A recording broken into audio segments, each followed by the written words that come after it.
106 miles to Chicago. We got a full tank of gas, half a pack of cigarettes. It's dark, and we're wearing sunglasses. Hit it.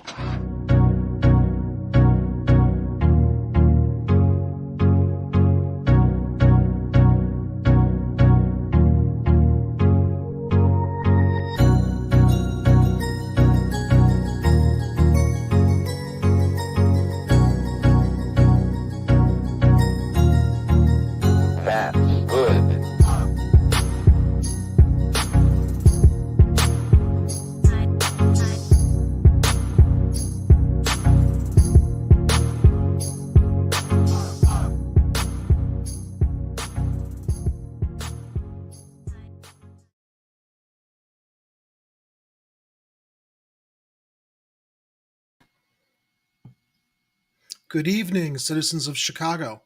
I am your host, Jerry Vasilatos, and I welcome you to another Friday night edition of Chicago Corner. It's great to be back this week. This is our second broadcast of the new year. We've been cooking up some exciting stuff here at Chicago Corner that I hope you all will appreciate and enjoy as we do everything we can to provide programming to better inform the public, especially as it relates to this upcoming mayoral election. That is going to be a real crucial one, I think, in this city's history as we go forward. Since the passing of Mayor Harold Washington so many years ago, we've had this neoliberal nightmare introduced with Rich Daley Jr., Mayor Rahm Emanuel, and now Lori Lightfoot, who we like to refer to as Rahm 2.0, only 2 inches shorter. I hope that you've all been able to follow us on social media and also notice on our channel that we will be exclusively live streaming this Sunday, 2:15 p.m., the People's Response Network Mayoral Forum. And this is a flyer for the forum. It's going to begin at 2:30 p.m. on Sunday. Kit and I will be on at about 2:15 to do a little introduction and before we pass it along to the moderators of the forum. But you're seeing right now who was invited, everybody, and who is confirmed. We have Cam Buckner is confirmed, Jamal Green is confirmed, Brendan Johnson is confirmed, Paul Vallis is confirmed. Now, Roderick Sawyer is pending. He has responded, but they're waiting to hear back. Willie Wilson, Sophia King, Jesus the Stash Garcia, as I've now nicknamed him, have not responded. And as far as I understand, they have not responded yet. We're going to find out more on if they responded or not this evening. But Mayor Lightfoot is apparently going to be sending a representative. She claimed that she had a prior commitment. And we're very, very curious to see who she sends, because I don't think the moderators of this forum are going to be directing questions to her representative because she's supposed to be there to answer the people in person. So it'll be very, very interesting to see what happens. But I hope that you all make sure to mark your calendars and join us at 2:15 when our show starts Sunday, January 15th. And if you would like to attend it in person, and I really recommend that you do, if you can, it's going to be held at the Quinn Chapel AME Church, 2401 South Wabash Avenue in Chicago, Illinois. And it's going to be held on Dr. Martin Luther King's 94th birthday. There's a reason for that, as we are going to discover as we speak to our guests tonight, who are the representatives of the People's Response Network, who are organizing, promoting, and putting this whole mayoral forum together. So, without further ado, I would like to introduce and welcome to the show tonight Dr. Barbara Norman, Dr. Howard Ehrman, Lynette Sims, Hey. and Bridget White. Hi. Thank you all for joining us tonight. Thank you. I have gotten the opportunity to know these good people. Actually, we had members of the People's Response Forum on the show, I think 2 years ago, when we were covering the COVID pandemic at that time, as we were more in the midst of the craziness of it. I mean, it's still around us, it still exists, and we still have to be careful as we manage our safety and our health around it. But they have expanded their activities into civic action, putting this forum together. The reason I invited them on tonight, despite the fact we're going to be hearing from several of them on the moderators panel this Sunday, is I thought this would be a good opportunity for us to get to know what the People's Response Network is all about and who the major players are that have put so much time and effort into putting this event together, which is for the benefit of everyone around Chicago to have direct questions to the candidates. So, without further ado, let me go through my panel here really quickly, and if I can get a brief introduction to all of you and just know what you do and what your role is in the People's Response Network. And we'll start with Dr. Barbara Norman. Thank you so much. And thanks for the invitation and this opportunity for us to provide the audience with some of the most important activities that we're involved in right now. Of course, I'm a resident, long life, what you call me, Chicagoan, South Side. I am the former deputy commissioner of health to the late Mayor here in Washington. I am one of the co-sponsors of the PRN Coalition, and I'm the former president of the American Public Health Association, Black Caucus of Health Workers. There's other extensive activities I've been involved in. However, this is one of the most exciting one at this time and one of the most critical one in my lifetime that I want to have an input in making and help making a choice to who's the best person will best represent us for our people in our community and to revisit way it's supposed to be for the public services for the people. And I will defer mine to, as Dr. Howard was saying, I'm going to yield it to him, and then he can pop it on to his next person. Well, you've also got a very impressive history also. I believe you told me when we met that you're a veteran. And yes, of Vietnam. Absolutely. I'm a captain, former captain of the United States Army. During the Vietnam era, I was stationed in Fort Sam, Houston, Texas, where we was part of the transport team when a lot of the injured veterans were returned back to inland. And former consultant with the World Health Organization. I've been on committee with 2 presidents of the United States. I worked with 2 governors of the state of Illinois. You want me to keep going?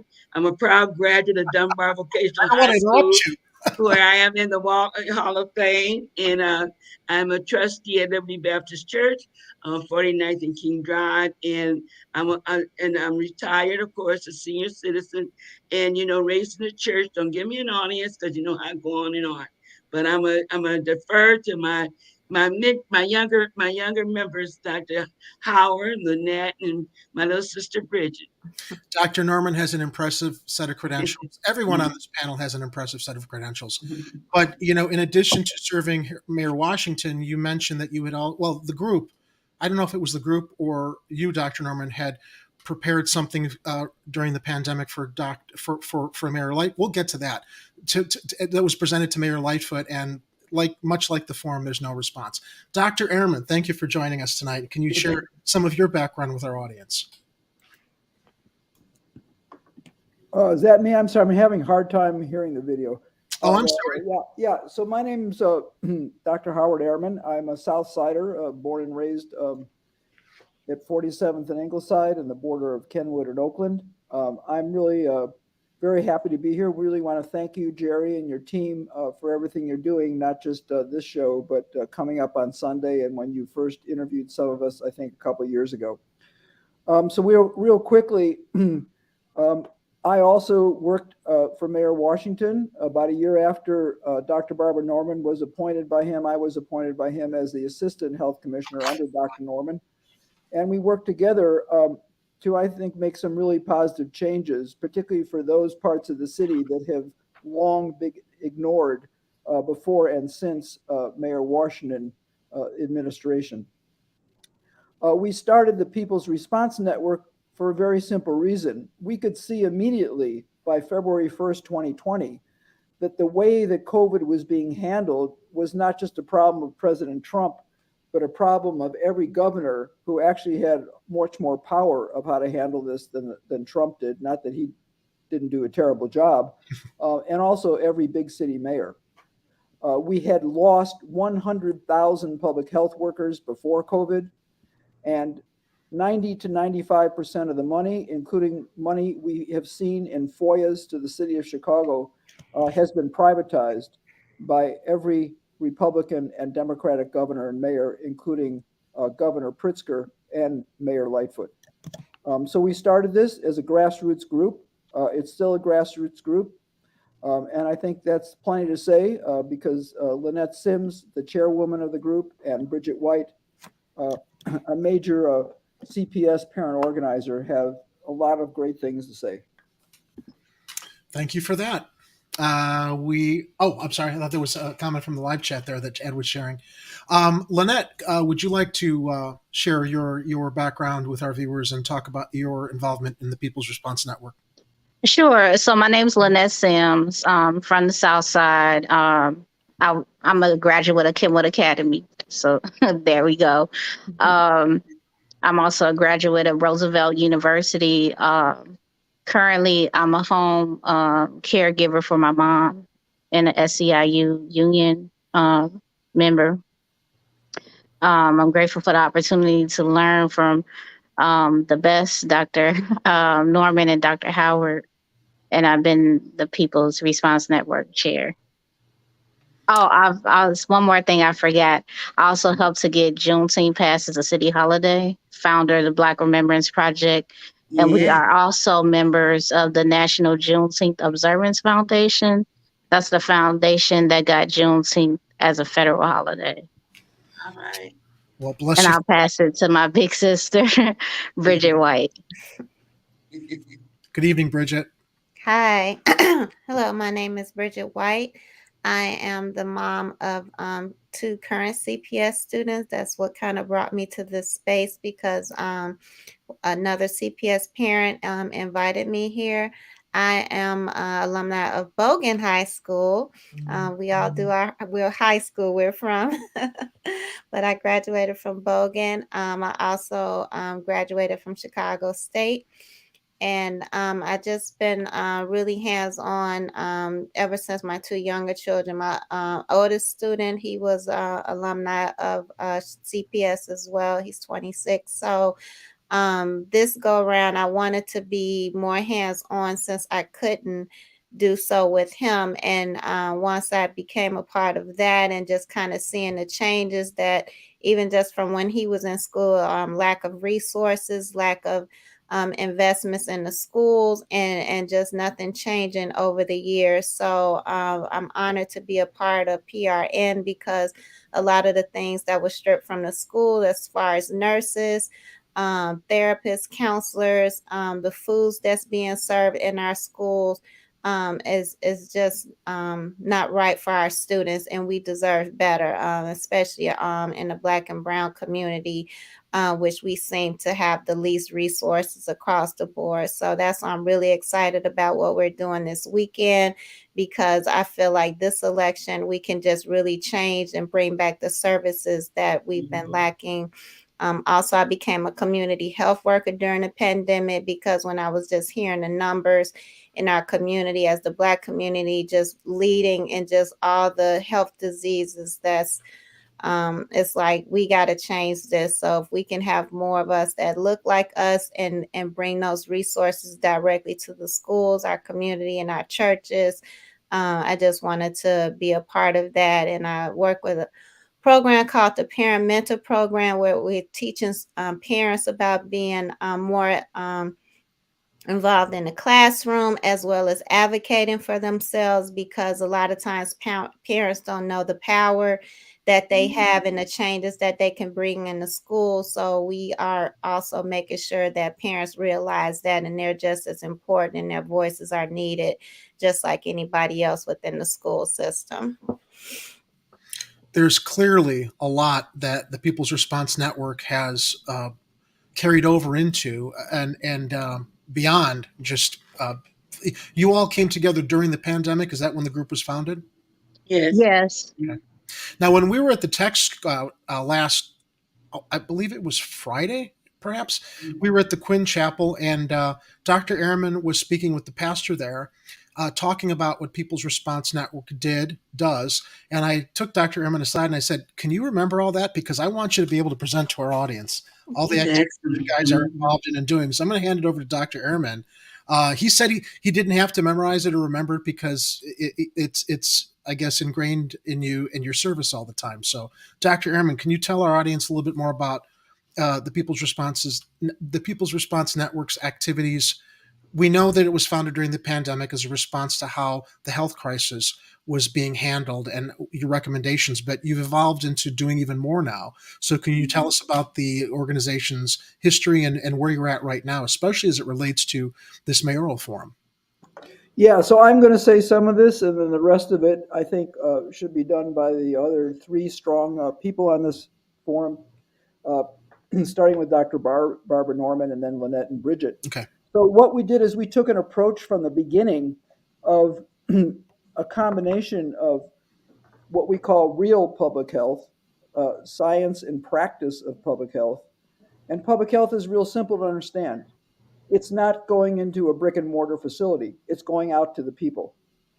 It's going out to people's homes. It's going out to people's schools. It's going out to people's religious institutions, whether those be churches, mosques, synagogues, or temples.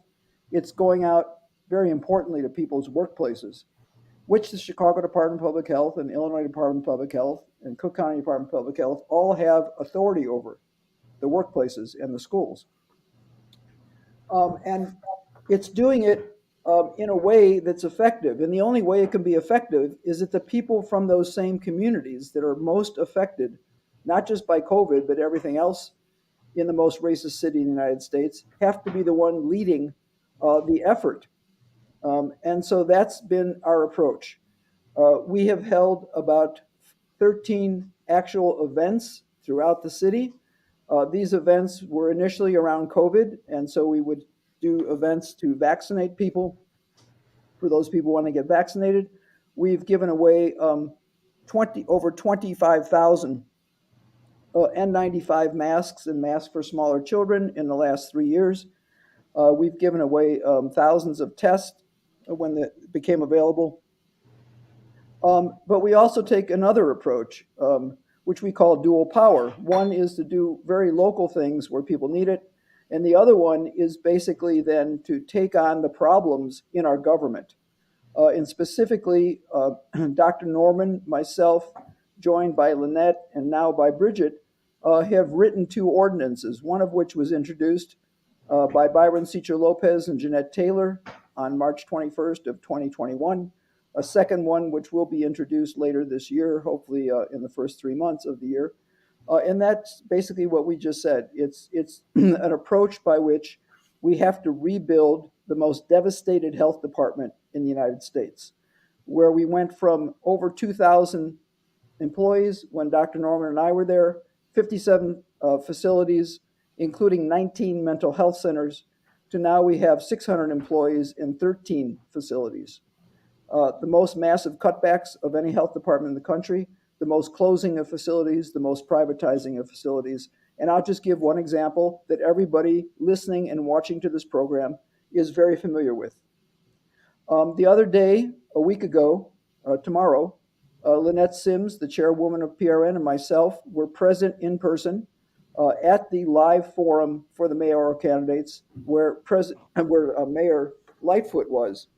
And when the question came up of, do you support 2 things, treatment, not trauma, which has massive support in the city, particularly on the west and south side. And that's mental health clinics reopening, just so people understand that phrase. I'm going to explain it. It's actually not just the clinics. So treatment, not trauma has 2 parts to it.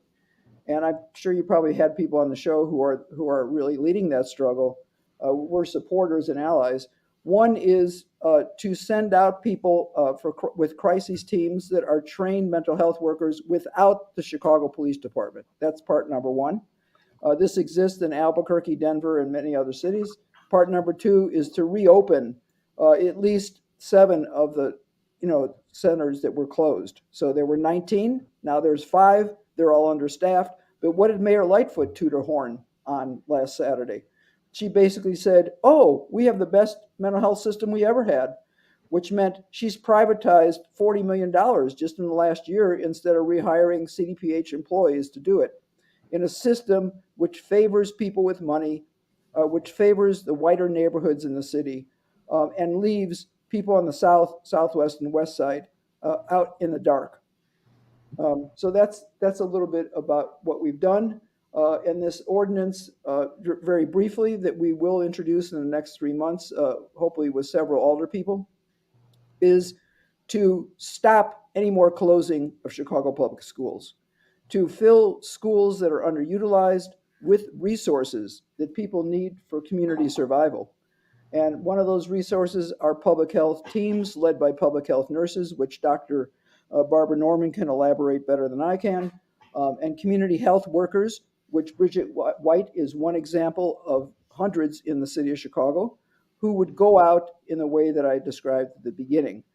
So that's the essence of the ordinance. It is not to privatize the money. It is to hire people in union jobs with full benefits from their communities to basically begin to decrease the massive inequities. And if people are unsure what inequities mean, then look at the New York University study that was published everywhere in the world, including in the Chicago Tribune and Chicago Sun-Times from 2018, that shows that a person on the Gold Coast lives 30 years longer than a person in Englewood. So the people's response, originally responding to COVID, is now responding to the lack of leadership, which is probably, I'm assuming, what inspired you all to come together and say, with these mayoral forums coming up, we want to have an opportunity to specifically ask questions that are very, very specific to your mission statement, and the disconnect and the, I guess, dereliction of like really serving the public from our public leaders here. Can you talk a little bit? And I guess I'm not sure who has the answers, but amongst yourselves, please share, who would like to speak on what guided you to determining that this was the time to put a forum together, because there are a lot of other mayoral forums happening. The Access Living one was specifically geared towards people who are living with disabilities. Yours is a little bit broader, which is great, but you do also have a specific focus on how these candidates are going to serve the people, not just this topic, that topic. So let me turn it over to all four of you, however you want to expound on that. May I respond, team? I was jotting down some comments that Dr. Howard has said, and how do we end up merging together? And it started upon, as I mentioned, about the American Public Health Association. We were at the annual conference in November of 2019. And at that time, I was on the panel with some of the doctors from the World Health Organization. And many of them was given a presentation on the number of patients that were being seen where there were unusual symptoms across the country, European country, with malaise and weakness and nausea. And they had an unknown diagnosis at the time. When I came back to Chicago in December of 2019, and in January, I was at one of the Chicago Southside NAACP meeting, and I was sharing the information with them and indicated that there's something we need to do. We also noticed at that time the number of clients that were being seen were people of color. Primarily, if you recall, African Americans were like the number one victims of the virus at that time. That was more deadly. Mainly because our health status basically, in most situations, are already vulnerable. And then to be attacked by the virus even caused more mortality and morbidity.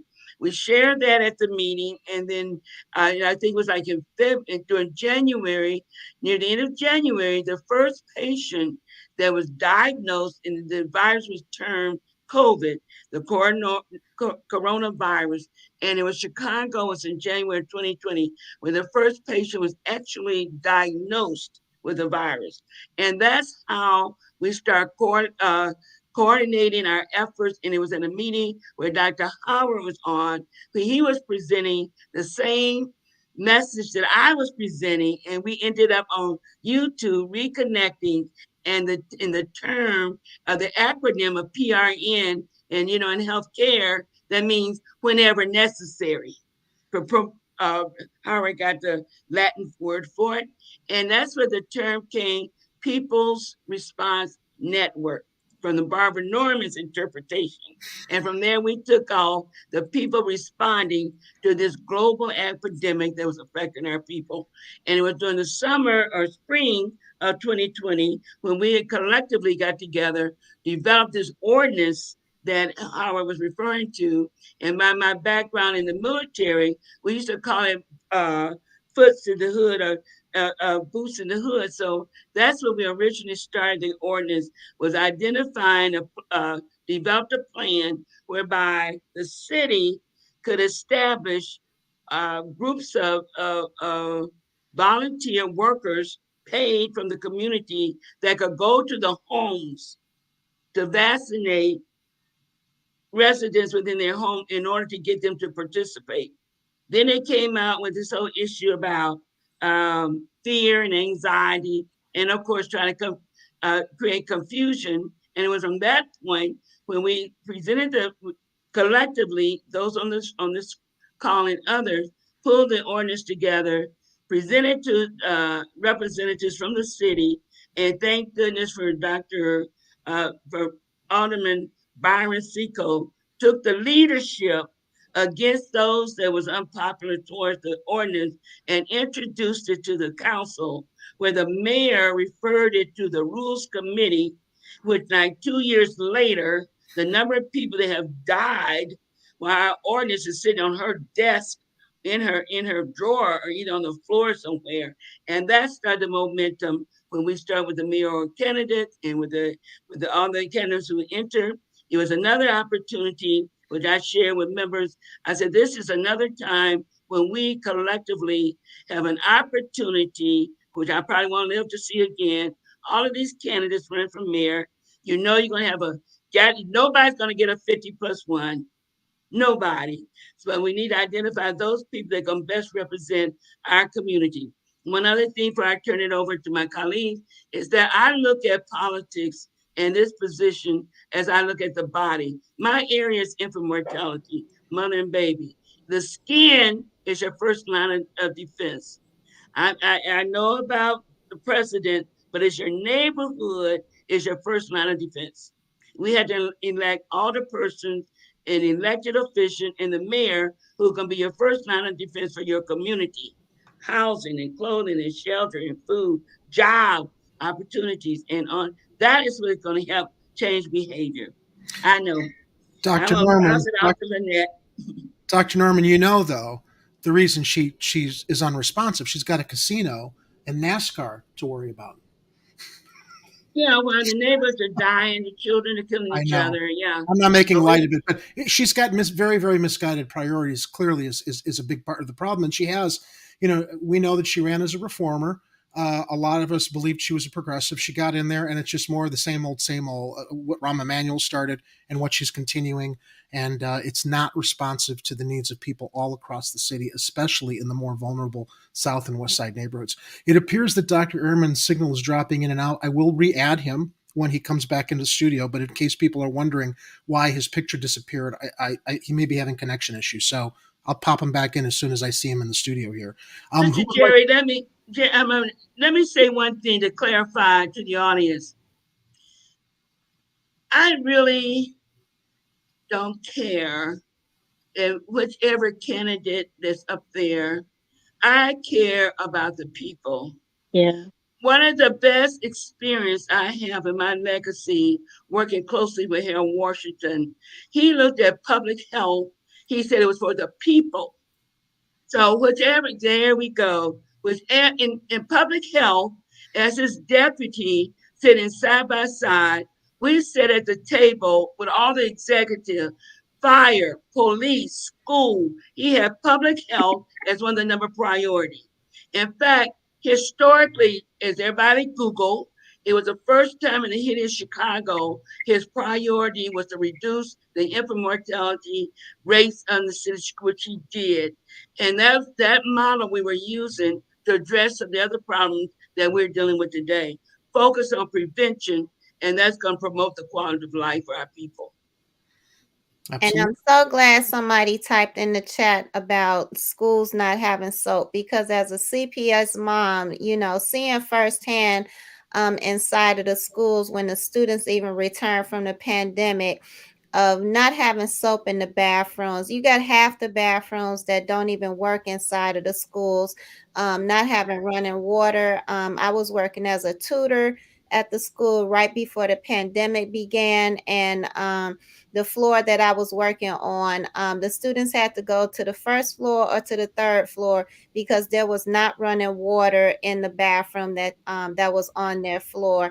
And there's so many schools that's like that. And also just how discussions are, this is what we talk about canceling this contract with Aramark, because the students have one set of bathrooms which smells disgusting, and then the teachers have the nicer bathroom. So as a parent, when you have to use the restroom, they're directing you towards it because it's the nice bathroom. Well, our students should have nice bathrooms too, and running hot water. So you're coming back from a pandemic and the students can't even wash their hands good because there's no soap, there's lack of toilet paper or paper towels in the bathroom, and just how it even smells. A lot of times students don't even want to go to the bathroom just because of how it is, because my son is telling me that. So it's just ridiculous. And the next mayor who gets in office, they really need to make sure our school is a priority. There's too much money that flows through the city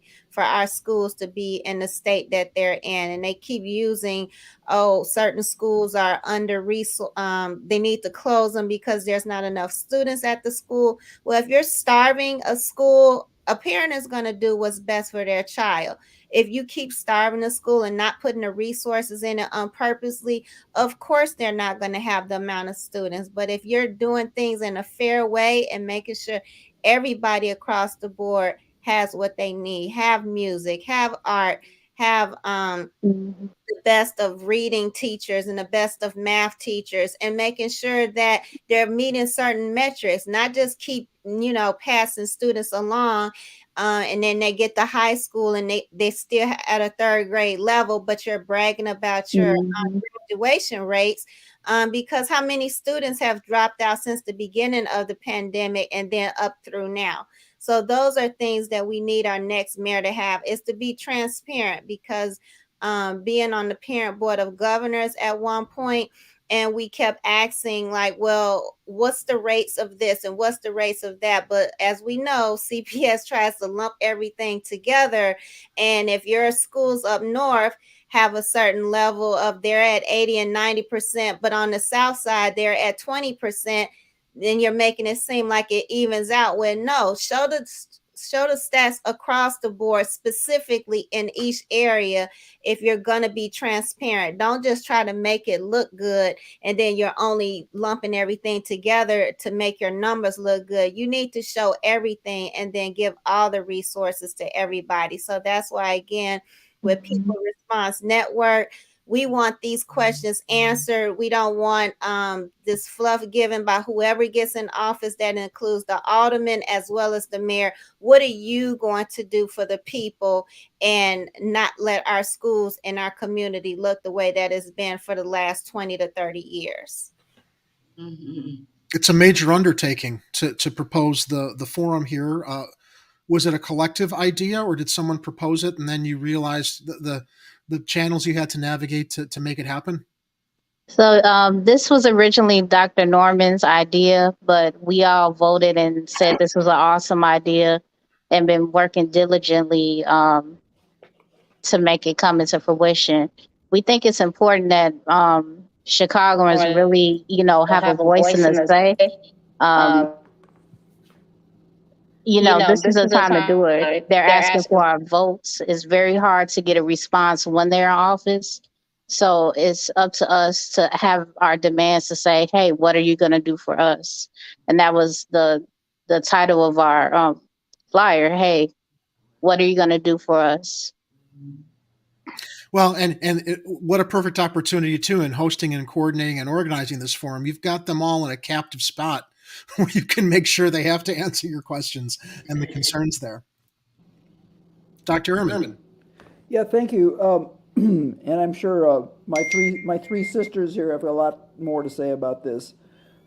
So I'm one of several people who organized first among state mental health workers in the 60s and then among Chicago city workers in the 70s and 80s. That was successful. However, we have been completely unsuccessful as a city to stop the massive amount of union workers that we have lost in the city of Chicago in every department and in every city agency. CTA, CPS, you can go right down the line. Because it's not just a question of public health, although that's the thing that we started with. This forum is expanding it to every aspect of city government, including agency, meaning that no city in the country has come close to destroying more public housing, 25,000 housing units than Chicago did. And thousands of African-American families are still out in Des Moines, Rockford, Aurora, Galesburg, you name it, all kinds of cities around the Midwest, with a letter from Mayor Daley and the CHA in the 1990s telling them they're going to get a new apartment next year. Yep. Okay, thousands. Yep. And instead, what the CHA did is give most of the people who are left a Section 8 certificate. Right. Well, try to go north of North Avenue if you're Black with a Section 8 certificate to find decent housing. And in the city and country as a whole, Section 8 housing is actually worse than CHA or public housing, particularly around the question of health and environmental issues. So that's that. No city in the country closed more schools and has, relatively speaking, more charter schools than the city of Chicago.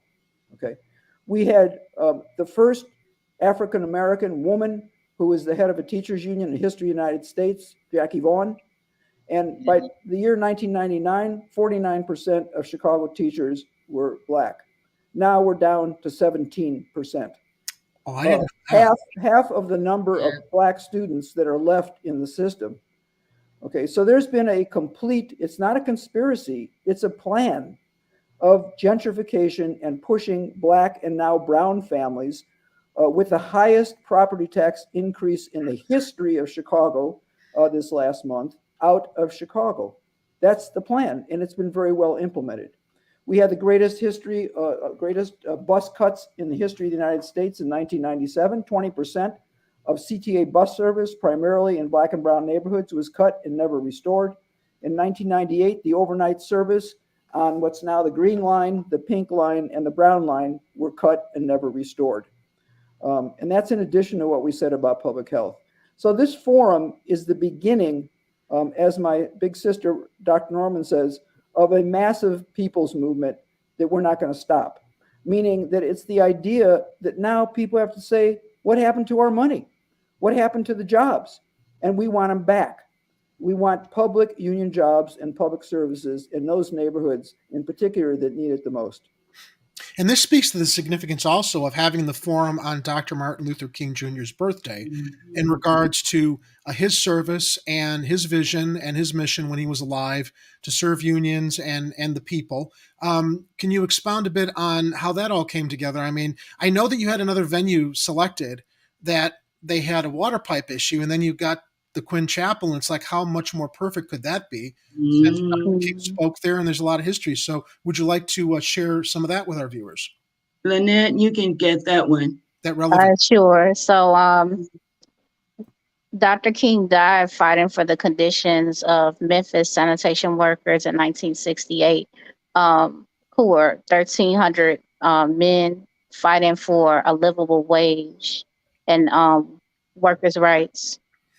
And in 2023 now, we still having the same fight for a livable wage and working rights. So we wanted to honor Dr. King and acknowledge the history, and we also want to say that more work needs to be done, especially locally here in Chicago. We thought it was very important to highlight the bus drivers and their struggle for working rights and a livable wage and work conditions. Unfortunately, ATU Local 241 President Keith Hill, he couldn't make today's interview. But CTA bus workers, they are fighting for equitable working rights. They don't have enough bathrooms for bus drivers. They also working for safety issues. Um, and also with residents, certain parts of the city have transit deserts that's inaccessible. So we thought it was important to merge the history of what Dr. King did and what he died trying to do, and saying like the fight is still here, and we need more people to get into this fight and to care, because people have a different vision for Chicago, and that vision doesn't include me or you or anybody that's listening. So we want to make sure that we tell them like, look, we are here. This is our city. We got to fight for it. Right. I think of the candidates who have responded.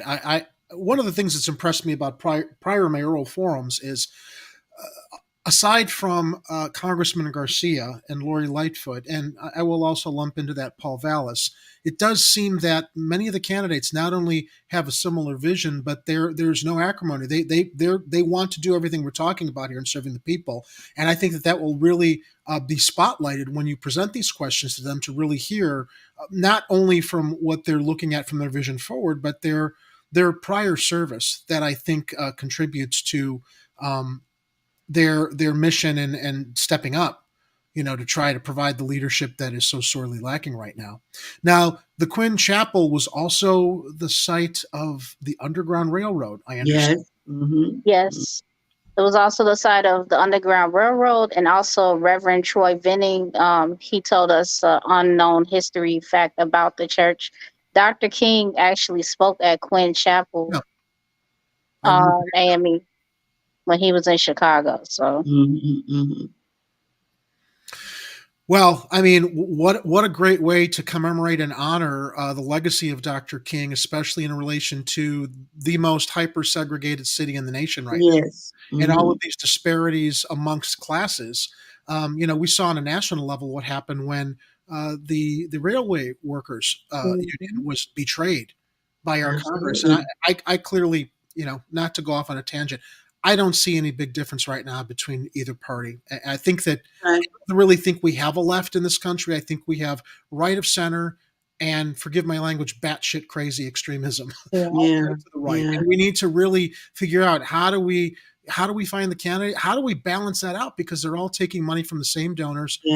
It's the corporate states of America. It's not the United States. On a local level here, Lori, Daley, they are serving all of the big money interests. And this current crop of candidates that are going to be at the forum, from Cam Buckner to Brandon Johnson, Commissioner Brandon Johnson, to Jamal Green, they're in the streets doing stuff.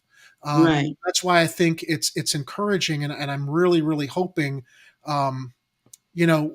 they can shake things up and get more voters to pay attention to these forums, because all of you are doing really, really important work in fine tuning and focusing on the things that, probably regular mainstream media, the news is not asking these candidates, because they want to be polite. They don't want to cut off their access. They want to, it's all niceties. And it's like, no, you got to politely get in their faces, at least in the case of Lightfoot and maybe Garcia to a degree, because they're, they've been in service and professional politicians for a long time. I don't think this is a matter of getting in the other candidates' faces so much as you have the space to like showcase what they all bring to the table with a new vision of leadership. And that's what I really liked about the wording of the questions. Because again, we don't want fluff. It's either, are you going to do this or are you not going to do it? And that's been the problem. Like you said, the reporters who who host these type of events, it's kind of this dance around, and then the candidate still doesn't give a direct answer. So now they're not on record to actually do what they're supposed to do for the people. And that's why I'm really excited by what we're doing, because it's like we want to know, are you going to do this or not? And these are the real concerns pertaining to our families that directly affect us.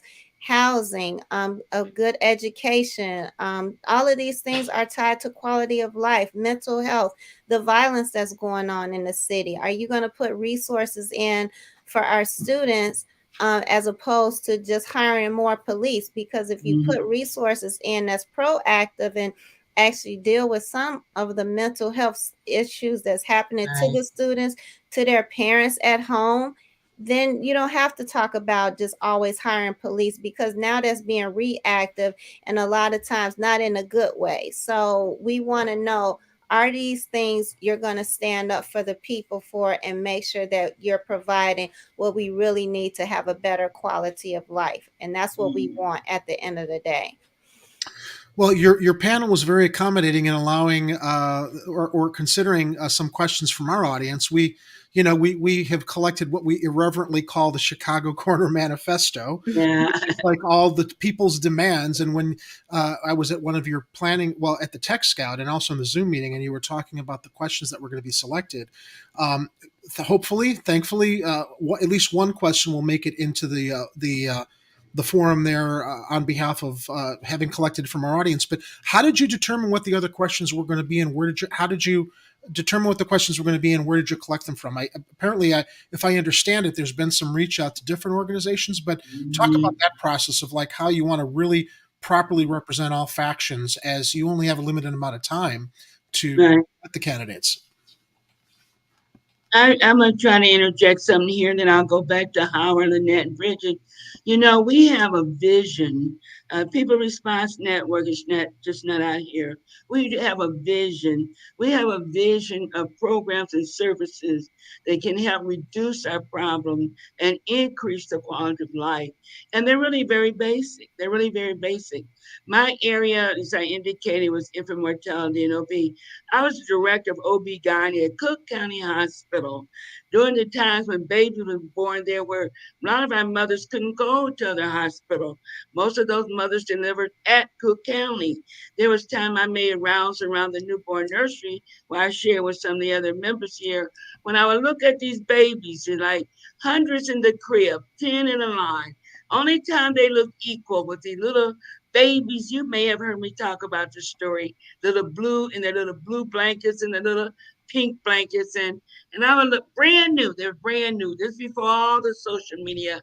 And I would look at them before I would leave. I said, my, this is probably the only time young, black, not many Asian, some whites and some mostly black and white. And I would look at them, I said, this is the only time that each of you will be evaluated, observed equally. Wow. Because soon we do that discharge papers on you, give you to your parents when you leave the hospital. You are all going to the different areas where your future is yet to be determined. If we as a group of people, the monies that's spent on all the entertainments, the park, the casino, if we reinvest our money, as Harold would say, restore the money to the people. They put your focus up on prevention. I've never had a mother had a baby that was delivered that I would talk about. She would always say her baby's gonna grow up to be the best teacher, best lawyer, best doctor. I never heard a mother say my son or daughter gonna be the worst child on the block. Never. Those are learned behaviors. I don't care how many policemen you get on the street. I don't care how many more prisons you keep building, using young black men and women. And listen, women, there's a large percentage of women that's also in prison nowadays we don't even talk about. But if we set a plan, even a 5-year plan, or even these candidates for mayor, 4 years, working with those who are mothers who have yet to be pregnant, those who are currently pregnant, those babies that are 1, 2, 3, 4 years old, and 4 years from now, they'll be 8, 9, 10, and 12. Decrease the demand for drugs and help develop healthy lifestyles and behavior. We can cut down on some of the crime and violence. It didn't occur overnight, and it's not going to be solved overnight. But we got to have candidates who are willing to take the stand, take the bite, sacrifice, and go. They're so quick to take gifts instead of working for the people in the community. And candidates like this one. Look who's in the chat. Alderman Byron Sigcho Lopez. Welcome. Thank you. Oh, I am honored that he's watching the show. We've actually interviewed him, and it's nice to see him participating right now. I also want to really quickly thank Dominic Palella, one of our Patreon supporters. He gave us a tip over in Rockfin, and I also want to acknowledge both him and Kathy Powers, who are our two Patreons that support the show. I forgot to say that at the top end because there's so much to juggle. And Joy, don't forget for Joy Blunt. She's been another dynamite. Yes, absolutely. Yeah. So, oh gosh, where do we? Oh, so what was I going to also mention? I just want to make sure we cover all of our bases before Sunday, so people know what to expect and how this all came together. Oh, the question we kind of got diverted from was how did you field the questions that you decided you're going to ask from the different factions? I was curious to know about that. Yeah, I can help answer that question. So what we did is we drew on people's expertise. So Bridget White, as you've heard, is a real leader of public school parents in Chicago in CPS. She's also a community health worker. So she came up, with questions that are dear and near to the hearts of hundreds of thousands of parents and grandparents. Just to give one example, my grandchildren represent the 6th generation of CPS students starting in 1872. And the schools they go to are not clean. The food, they don't eat food at school, like the majority of students. They go to school, hopefully eating breakfast, and they wait till they get done. So those questions aren't too hard to figure out, just like, Bridget laid out. And the same thing with Lynette, Dr. Norman, Keith Hill, he's got questions. He's the president of the largest bus drivers union in the United States. So they came up with the questions based on the needs that are greatest for the workers and for the people who use those public facilities. I just want to make one quick statement about the history related to today. I'm sitting in my dining room in Little Village, a mile and a half from where the world's largest factory was at Blue Island in Western, which was originally McCormick Works, that International Harvester, where May Day started. We are here now with a national landmark on the south side of Chicago to A. Philip Randolph, who not just fought to unionize porter workers, but led the fight for African Americans and other people of color to get public union jobs. He forced President Roosevelt to invite him to the White House. So this is connected to the history, and the question for everybody listening, and the organization is listening, and the only alderperson who's consistently stood up for this, who also happens to be on the show, 25th Ward Alderman Byron Sigcho Lopez, he's been with us from the beginning. The question is, where's everybody else? Where is the left of the Democratic Party? Where is the left organizations outside the Democratic Party who has watched this city lose more union jobs to privatization than any city in the country? What happened? Did we all of a sudden decide after 150 years of people losing their lives to fight for jobs, including public service jobs and union jobs, that we don't need them anymore? That we're willing to literally let people rob us of our hard-earned money? Because that's what's been going on since 1989, when in the first press conference, and I was 10 feet away from his right shoulder, Mayor Richard M. Daley said, there are too many poor people in Chicago. Mm-hmm. So fix it, Richie. What are you going to do to help fix it? What's the solution? That's what you were elected for. Oh, makes me crazy. Lynette, I mentioned at the top of the show who had responded and who hadn't responded. Has there been an update and who's confirmed against what it was shared on the flyer? Yeah, there's an update. The only update is Mayor Lightfoot is no longer, quote, sending a representative. When I sent out the security guidelines to all parties who are confirmed, no response pending or sending a representative. And the guidelines, we follow Quinn AME guidelines that Lieutenant Gregory Jackson told me that here's the guidelines for Quinn when it comes down to the mayoral forum. We sent it out. And once I sent that out to Mayor Lightfoot's camp, I got from we will send a representative to we declined. We thought So it was going to be this guy. We thought it was going to be Ryan Johnson, who's deputy director of communications, who really can't speak for her. I mean, the whole idea of I'm going to send a representative, it's like, no, you show up. That's the whole point of this. We don't need a mouthpiece. We need you there. And interestingly enough, I think the Access Living Forum was the first one that both she and Congressman Garcia attended. Finally, I mean, it was a big promoted event. It was a showy event. So I think that they realized they couldn't avoid it. I just get the sense that Garcia thinks it's in the bag for him, and Lightfoot felt obligated because of the optics with everybody else there. But the fact that she's not attending this one speaks to her contempt for the people. So doesn't surprise me. yeah, I And wasn't too Jerry, surprised either. Dr. Norman, I'm sorry, that's I didn't mean to interject. Lynette, I was just, when he made that statement, we talked earlier, we was looking at where were these forums been held. And I believe this is going to be the first forum that we're having in the community on the South Side, predominantly African Americans. And you would think these candidates would be interested, even if they could come through. We would, we respect their time. We know they have a lot of demands, and at least to acknowledge us, at least give us a respect or the courtesy, or even to say, let us know, you're letting us know what you think about us. And so courtesy is a big word there. I don't think the mayor has that, but listen, we're almost at an hour, and I never want to cut anything short. Everybody's welcome to stay as long as they want, but I also know that you all probably have a lot of other duties and responsibilities in preparation for Sunday. Is there anything that I missed that you'd like to share and make sure that our audience knows about People's Response Network along with the mayoral forum this Sunday? I would like for Lynette, before we go, when we're talking about the ordinance, or Howard, we had some of the older person support the ordinance right away.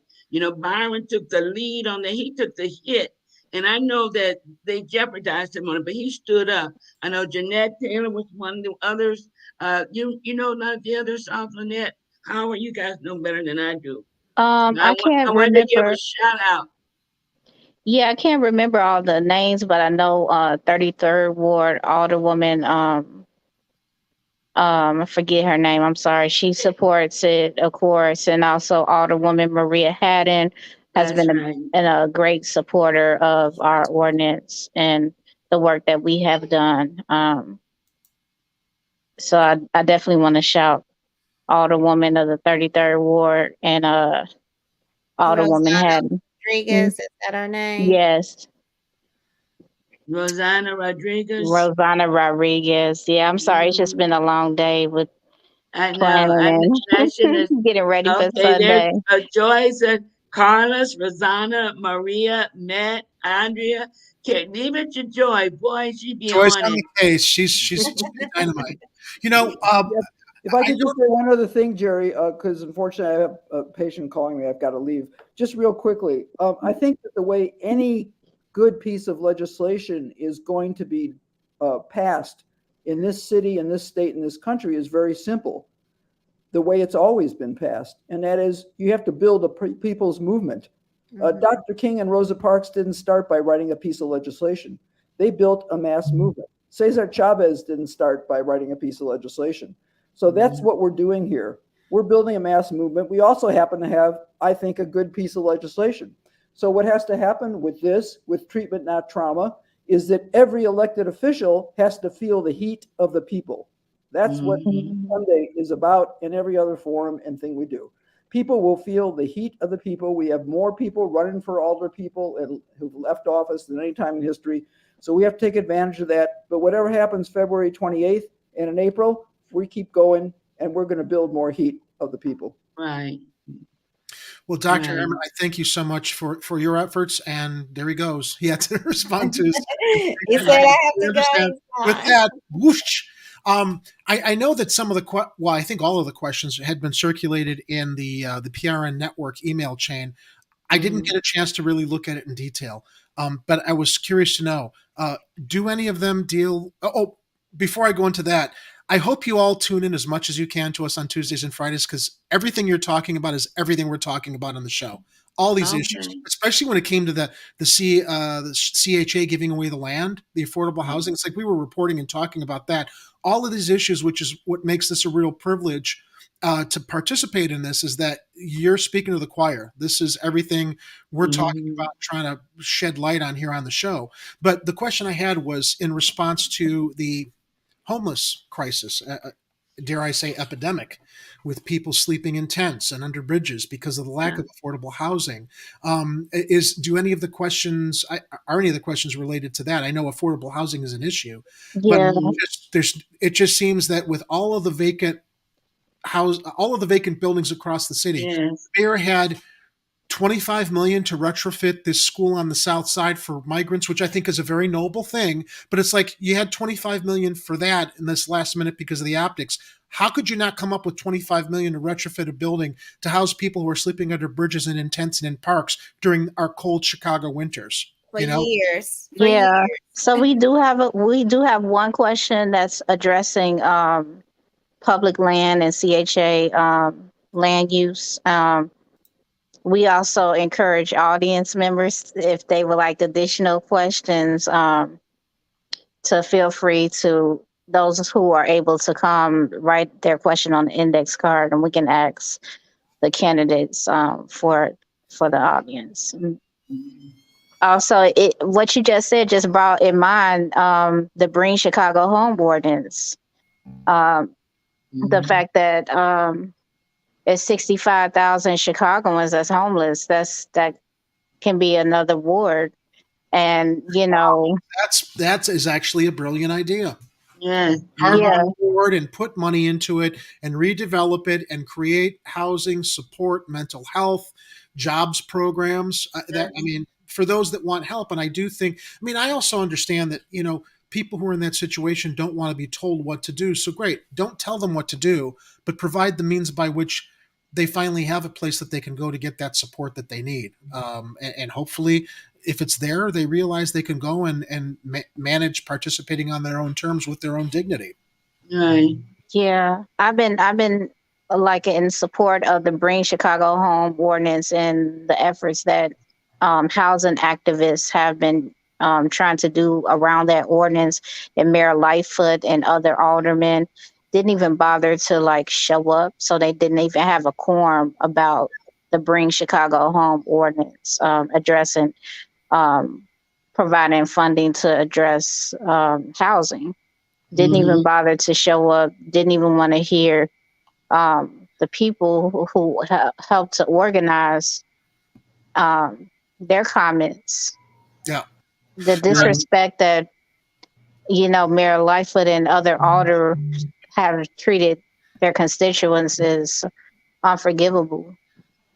We have a question in the chat. I just want to address this really quickly. Mildred, the reason People's Response Network is here tonight is to promote the actual live forum at the Quinn Chapel AIM Church that you can attend in person, and that the barcode on that flyer allows you to register on Eventbrite. But we here at Chicago Corner are going to be live streaming the event on Sunday. So if you can't make it out to the church there, tune into our channel. You can easily find us, chicagocornertv.com.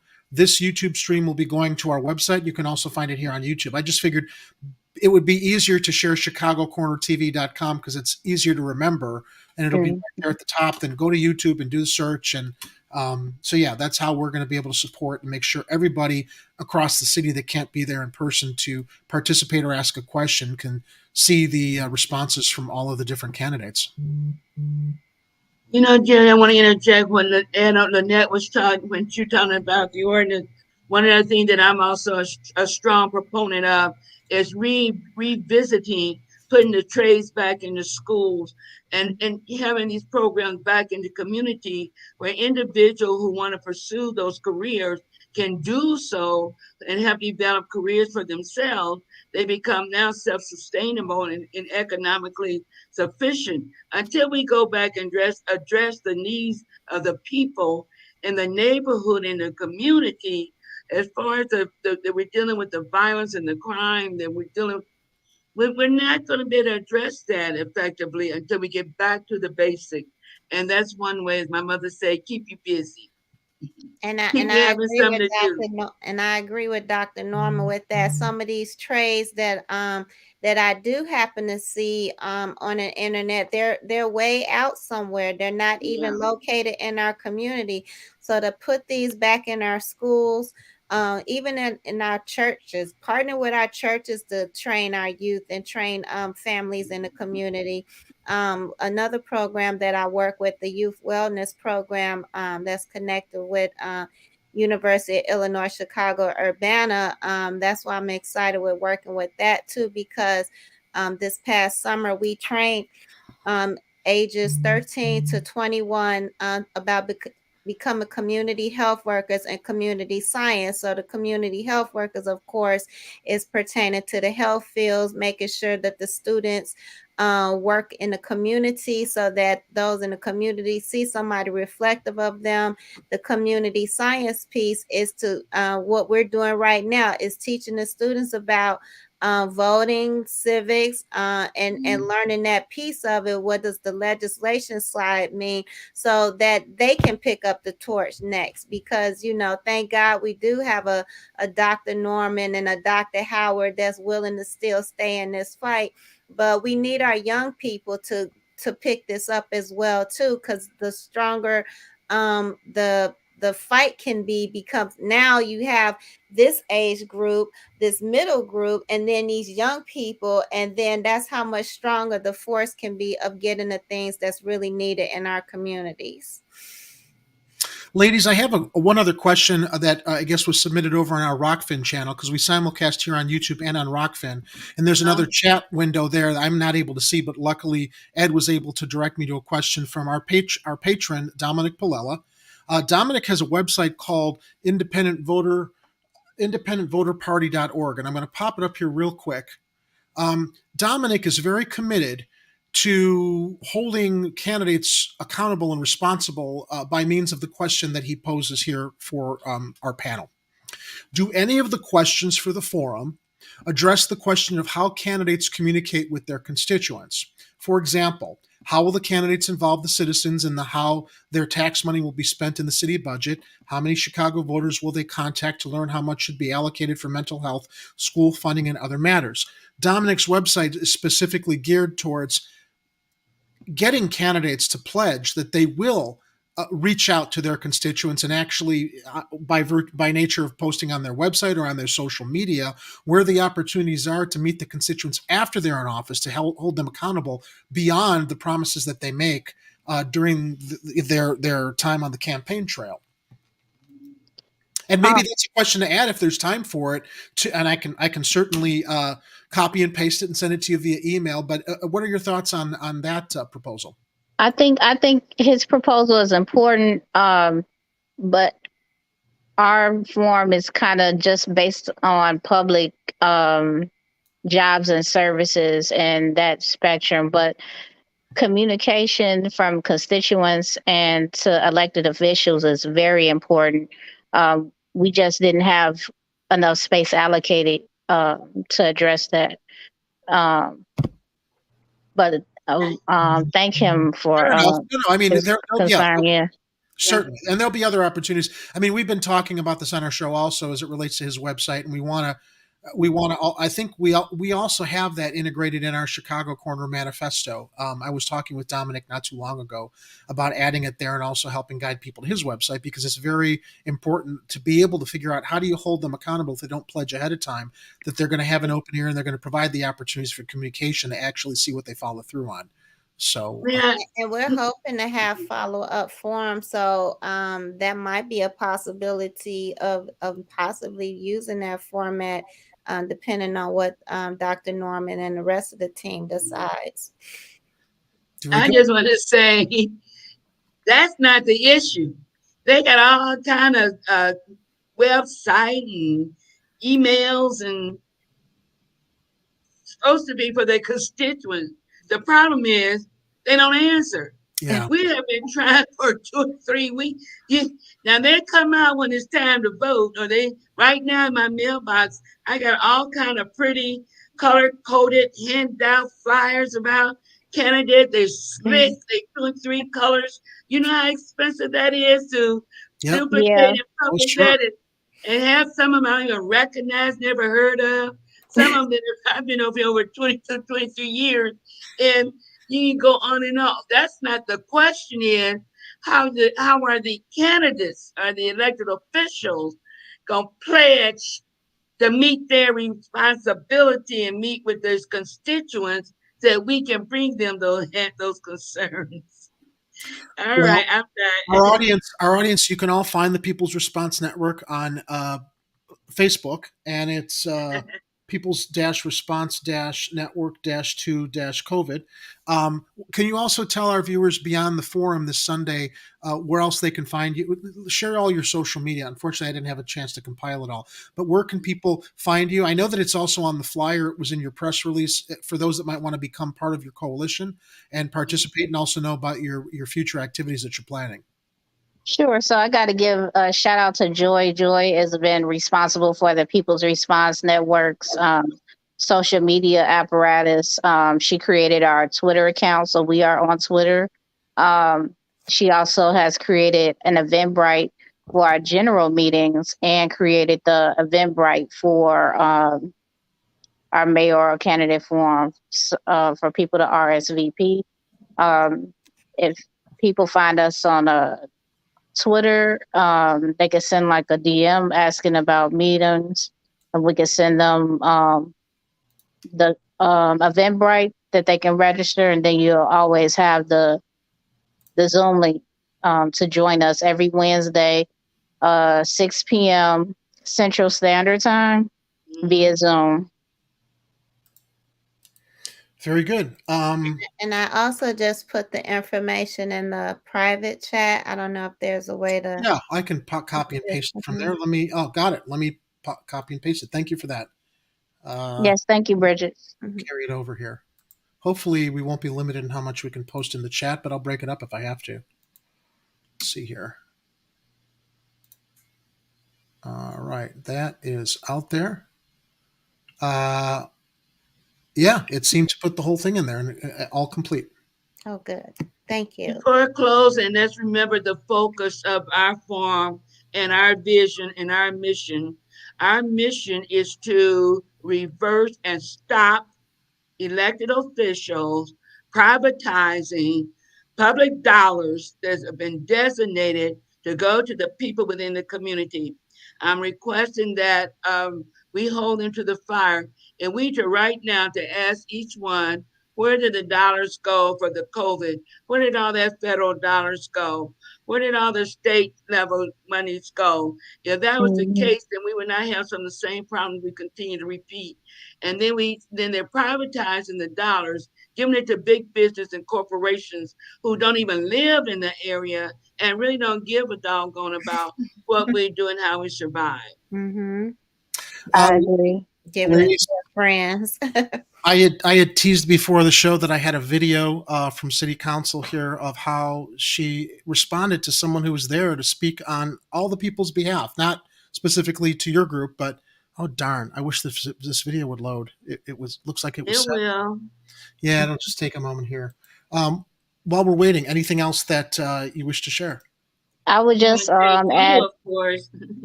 I would just add to what Dr. Norman said. Privatization leads to decay of public goods and services.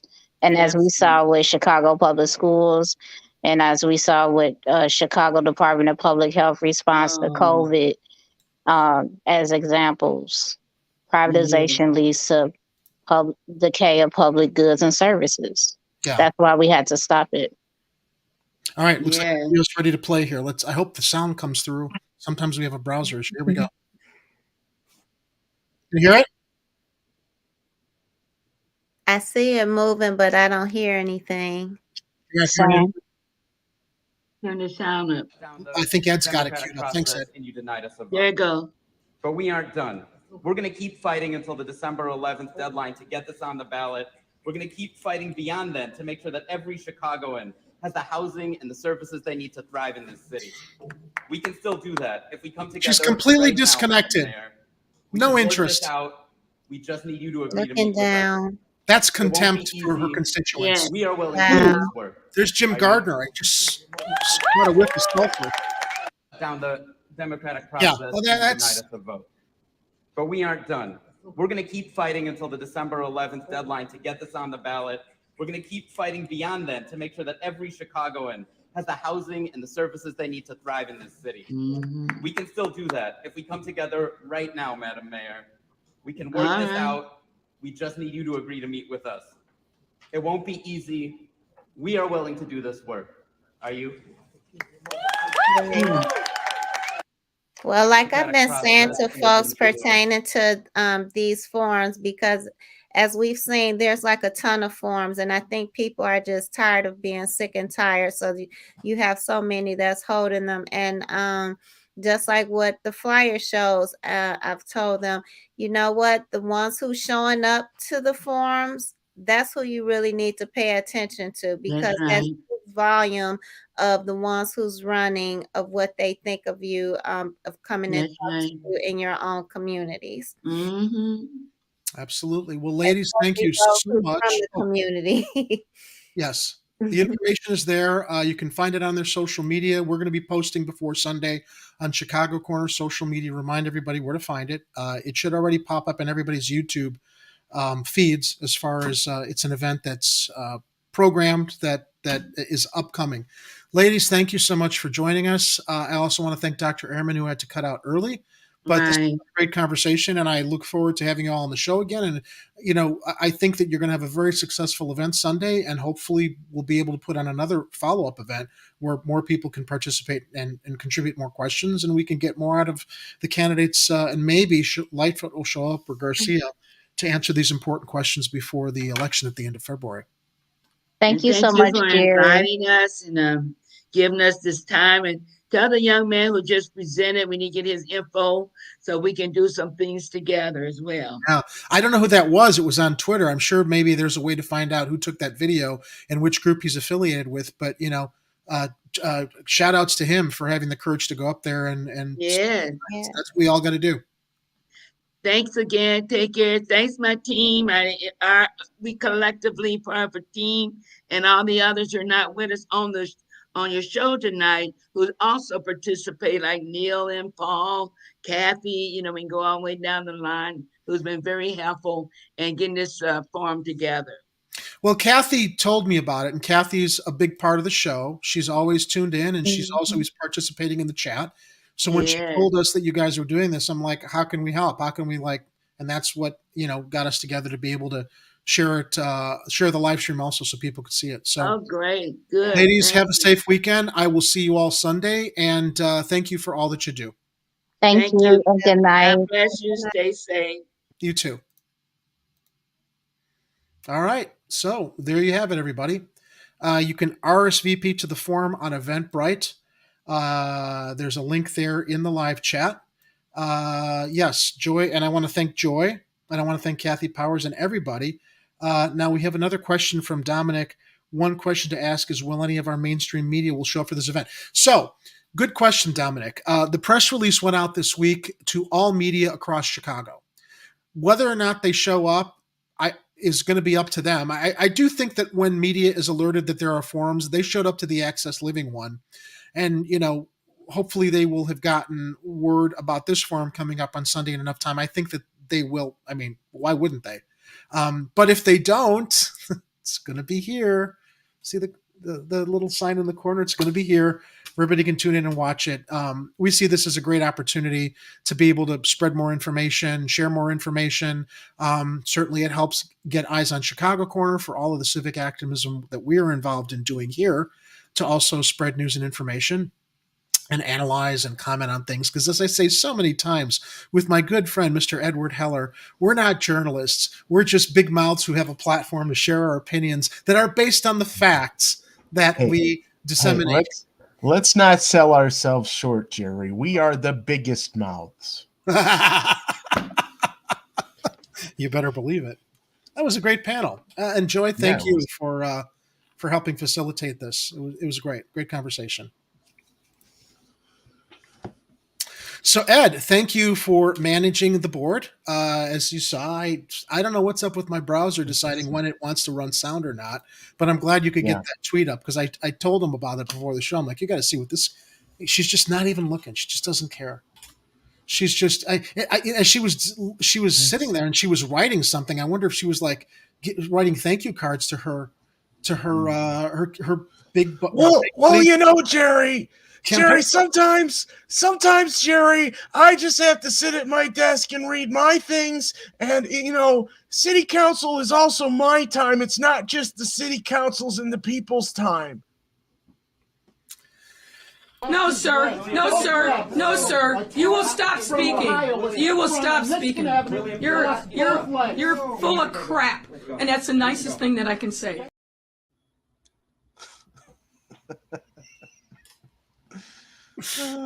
There you have it. I like that new overlay. It totally covers me up. It totally covers me up for the Lightfoot gags. Good placement. Yes, Kathy, thank you very much for the $1. So you know that means, or did that count? Did that clip count, or did we get it? No, she asked for the leprechaun. Okay, I'll let you go in there and pull it out. All right. Well, that's what she said. Is that on the other? That's in the library. It's in the library. It's in the library. We have an entire Lightfoot library here at Chicago Corner, which is a repository for gems like this one.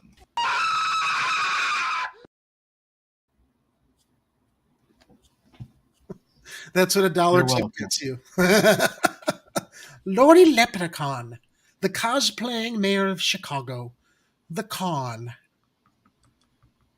She's making her donut order. Good fun. You know, it's not that we want to make fun of our mayor, but she just makes it so easy, especially with her with the contempt that she has for the rest of us. You know, she certainly earned it. But speaking of Lori Lightfoot, let's go into our first story because boy, was she in the news this week. Boy, howdy. You want to pop that one up and I'll read from it? The shenanigans. Oh, there's a video for it. Actually, you know what? Run WTT. Level 7 shenanigans this week. Oh, I'd say it's more than level 7. Oh, you think it's higher than 7? Yes. I think she's earned it. Can you can we is this a video? There's a video. Okay, well let me it looks like we got a little ad in pre-roll ad in here for a couple seconds.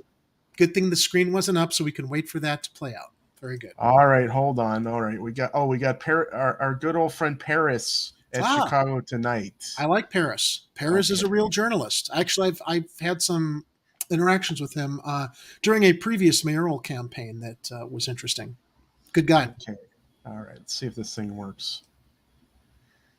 Mayor Lori Lightfoot apologizes to Chicago public school leaders for a campaign email sent to educators asking students to help her, quote, win this spring. The outreach to the CPS teachers via their emails was a mistake, should not have happened, and it's not going to happen again. Our very own WTTW News reporter Heather Sharon broke the story and joins us now with the latest. Heather, remind us exactly the emails that were sent out and to whom. These emails asked for simply curious and enthusiastic students to volunteer at least 12 hours with the Lightfoot re-election campaign. Ed, pause it for a second, please. Do you know how much money she's raising going to other states? Do you know how much money she's got in her fucking war chest that she wants? No, Jerry, because we don't have transparency. We don't know how much. Well, I think we can. Okay, we don't, but I think we can imagine. Yes, we can imagine. She's been bandwagging across the country. She was in San Francisco several months ago. I was wondering if the reason she's not going to show up this Sunday to the People's Response Network forum is maybe she's going to be on a fundraiser somewhere, and this isn't important to her. Well, can you imagine exploiting kids? Now, I think that I love hearing from young people. I learn a lot from young people. Okay, they are our future. They have fresh ideas.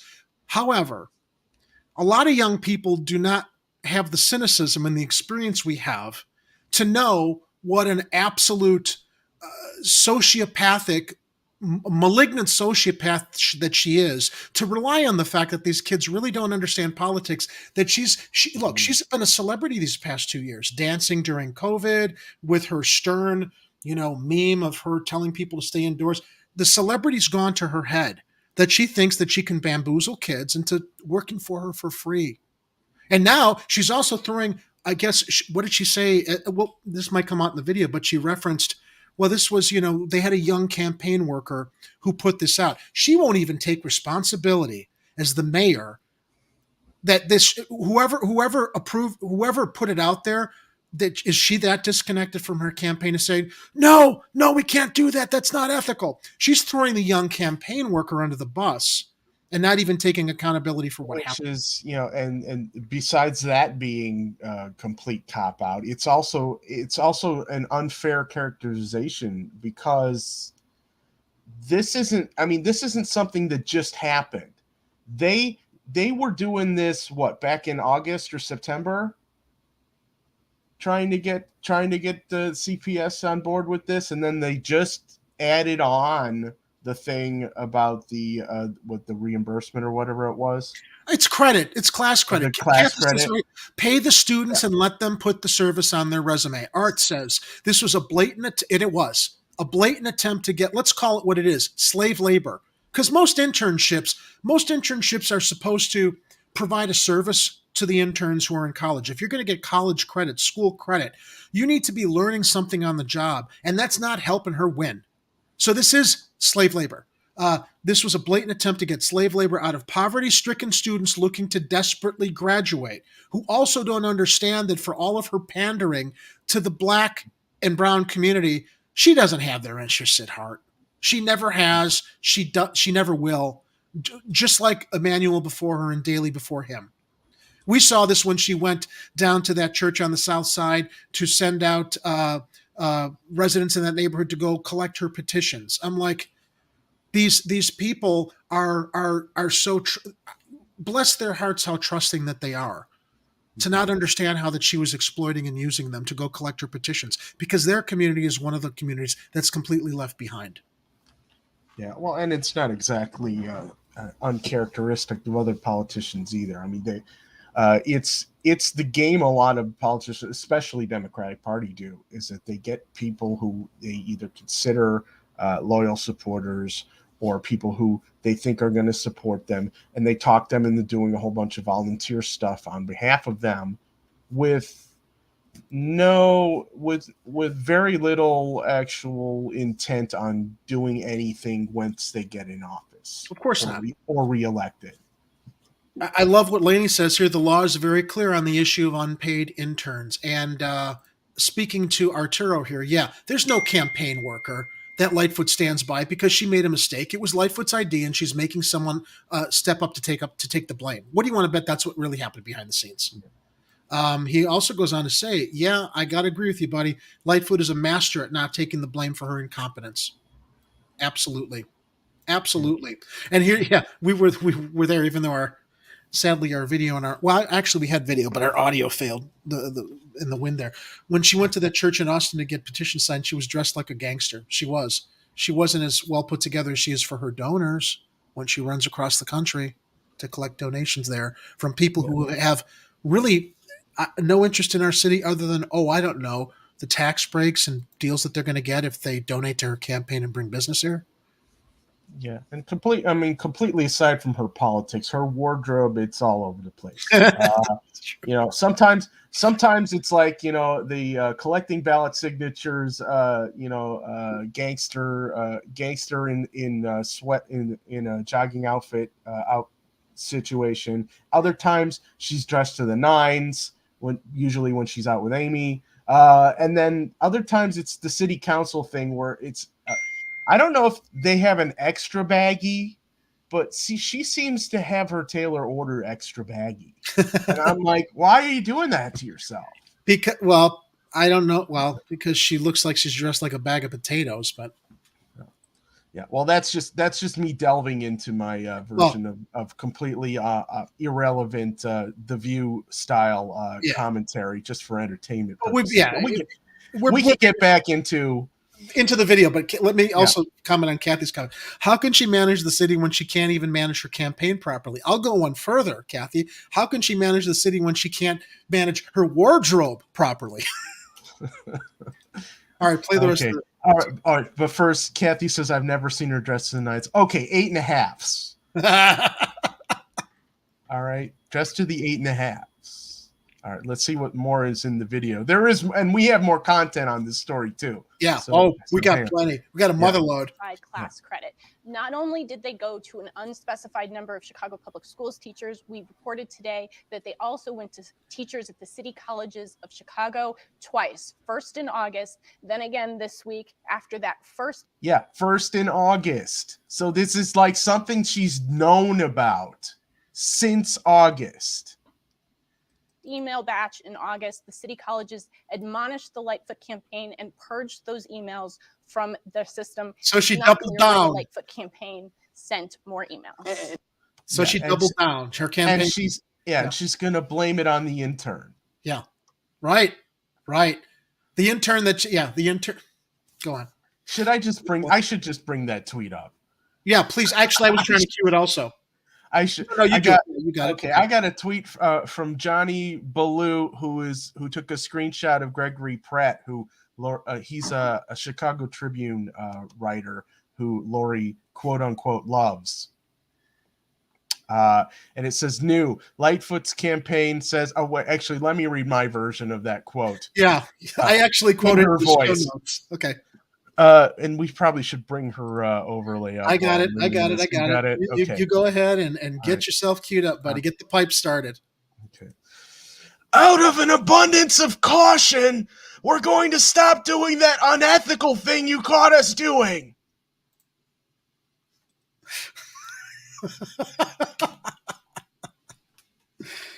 Great. So here's the actual tweet then from Gregory Pratt. 21 minutes. So yeah, that's what she should have said. What Ed said is what she should have said. But here's the official version as reported by Gregory Pratt. I'll read that one too. Okay. I can abundance of caution, we will cease contact with CPS employees. The tweet also. Yeah, the tweet says, "Our campaign." We can do dueling Lightfoots. Our campaign has been blessed with enthusiastic support from young people across the city. From the very start, we've been intentional in our efforts to provide young people with the opportunity to engage with our campaign. Yeah, free labor. Learn more about the importance of civic engagement, pay them, Lori, and participate in the most American of processes for free.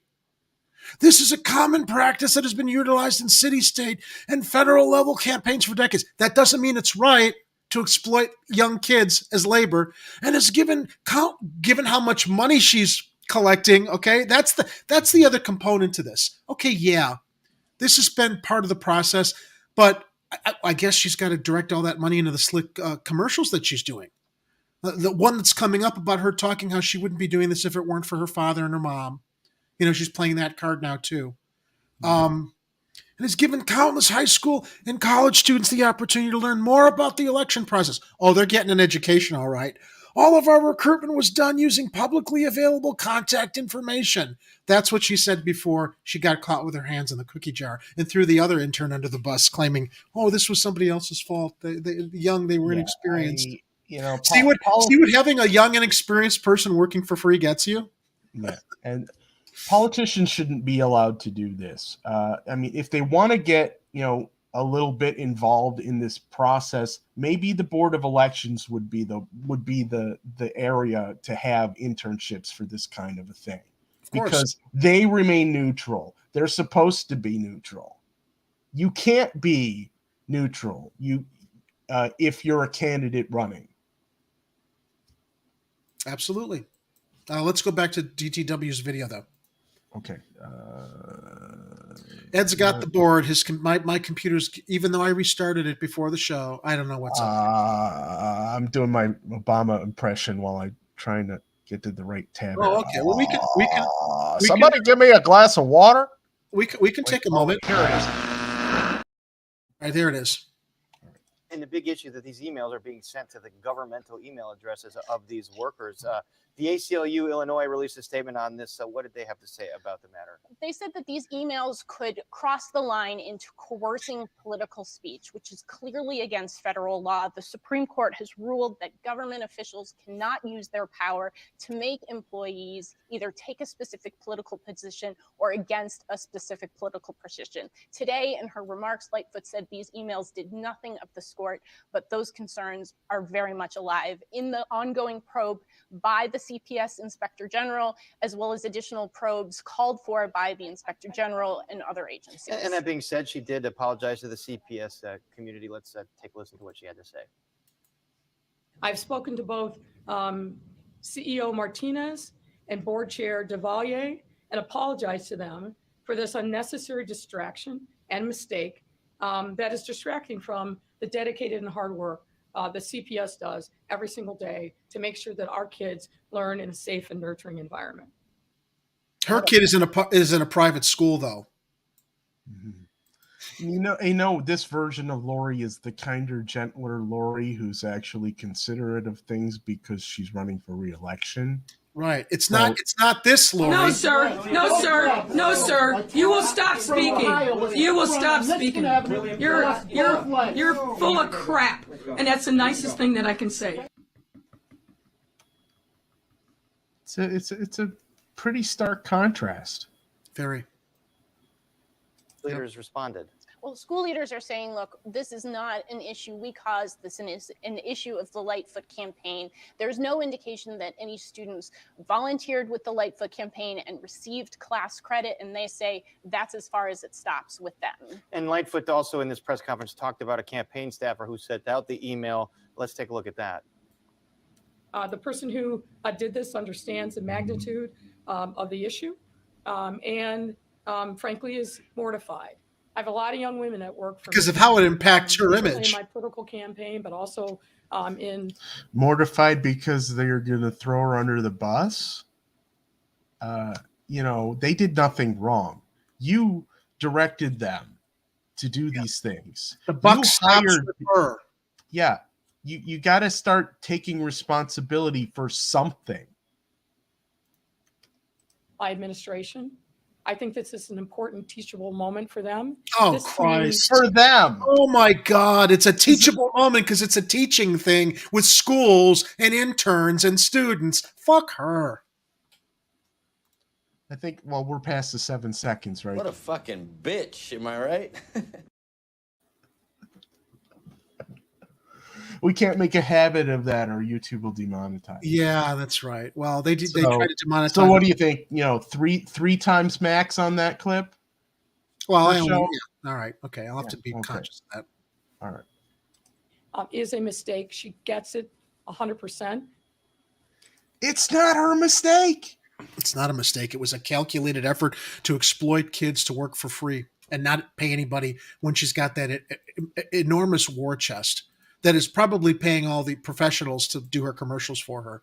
But, it's funny that now she says this in light of the tweet that you shared a moment ago that I'm trying to bring up here from Heather Sharon, where she said, this is a time-honored tradition. It's a complete 180 away from that now. First she doubled down on it. Now that she realizes what the optics are like, now she's apologizing, and we're seeing the kinder, gentler Lori. So, and if it is a time-honored tradition, it's a time-honored unethical tradition. Yep. Which needs to end. And the fact that she's talking about it being a teaching moment and she's failing to learn the lesson by throwing someone else under the bus. These lessons, though, Ed, as we know, they do not apply to her. As I'm reading from the Chicago Sun-Times article, I'm not just some candidate. I'm the mayor and responsible for the schools. And this is the kind of outreach that never should have happened, whether through publicly available sources or not. Lightfoot told reporters. There must be an impenetrable wall, not just a line, but a wall between anything that happens on the political side and anything that happens on the official side, the government side. That wall can never be breached, she said. That's in stark contrast to our campaign has been blessed with enthusiastic support from young people across the city. Yeah. Blah, blah, blah, blah, blah, blah, blah. And it shouldn't be your interns or assistants' job to navigate your lack of ethics. Very well put. Joy, yes, it does. Yeah, Jerry, I was actually starting to get concerned about you, Jerry. Have you been drinking enough water today? Okay. Whole bunch here in preparation for our Lori Lightfoot imitations. Because it's not easy talking like this 24/7. Ed does do a better impression than I do, but every once in a while it's like I'm thinking something that he hasn't, so I just got to go into Lori mode to share it that way. Yeah, so that's the latest from how she is pivoting and deflecting and blaming other people, saying one thing, then saying another. This has been pretty much a reflection of her entire tenure as mayor, saying one thing and then doing another later and not following through or just changing the story. She's a con artist, Ed. Yeah. She's a con artist, which is shocking to me because before she ran for mayor, she seemed to have done some decent things with a police reform as a prosecutor. But I guess once you get those sweet Democratic machine dollars, man, and they basically tell you the facts of life, you're going to get in line if you want to stay there and get that money, which, is also why I think Garcia jumped in. No, I don't think he jumped in. I think he was asked to jump in because they see how vulnerable she is. Yeah, and if he spoils the vote for her, great. And if not, they still got their tentacles all over the city, and he will continue.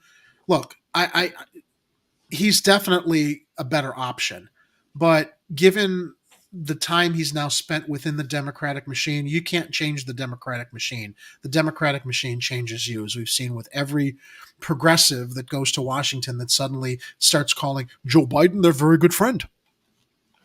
Yeah, we've seen this play out before. Every day we get closer to the election, it seems obvious to me that they know that she's going to lose. And so they threw Chewy in over here, but Chewy hemmed and hawed at the teacher's endorsement, and so he kind of missed the boat, in my opinion. Yeah. And it seems to me that he would be better positioned staying in Congress fighting for federal funding for our state. Right. That's why he was reelected. He wants to jump ship and come here to do the bidding of the larger Democratic presence in Chicago, Cook County, and the state of Illinois. Yeah, Chewy, it's, your time has come and gone with running for mayor, in my opinion. You would best serve this city and state by staying in Congress and getting us money.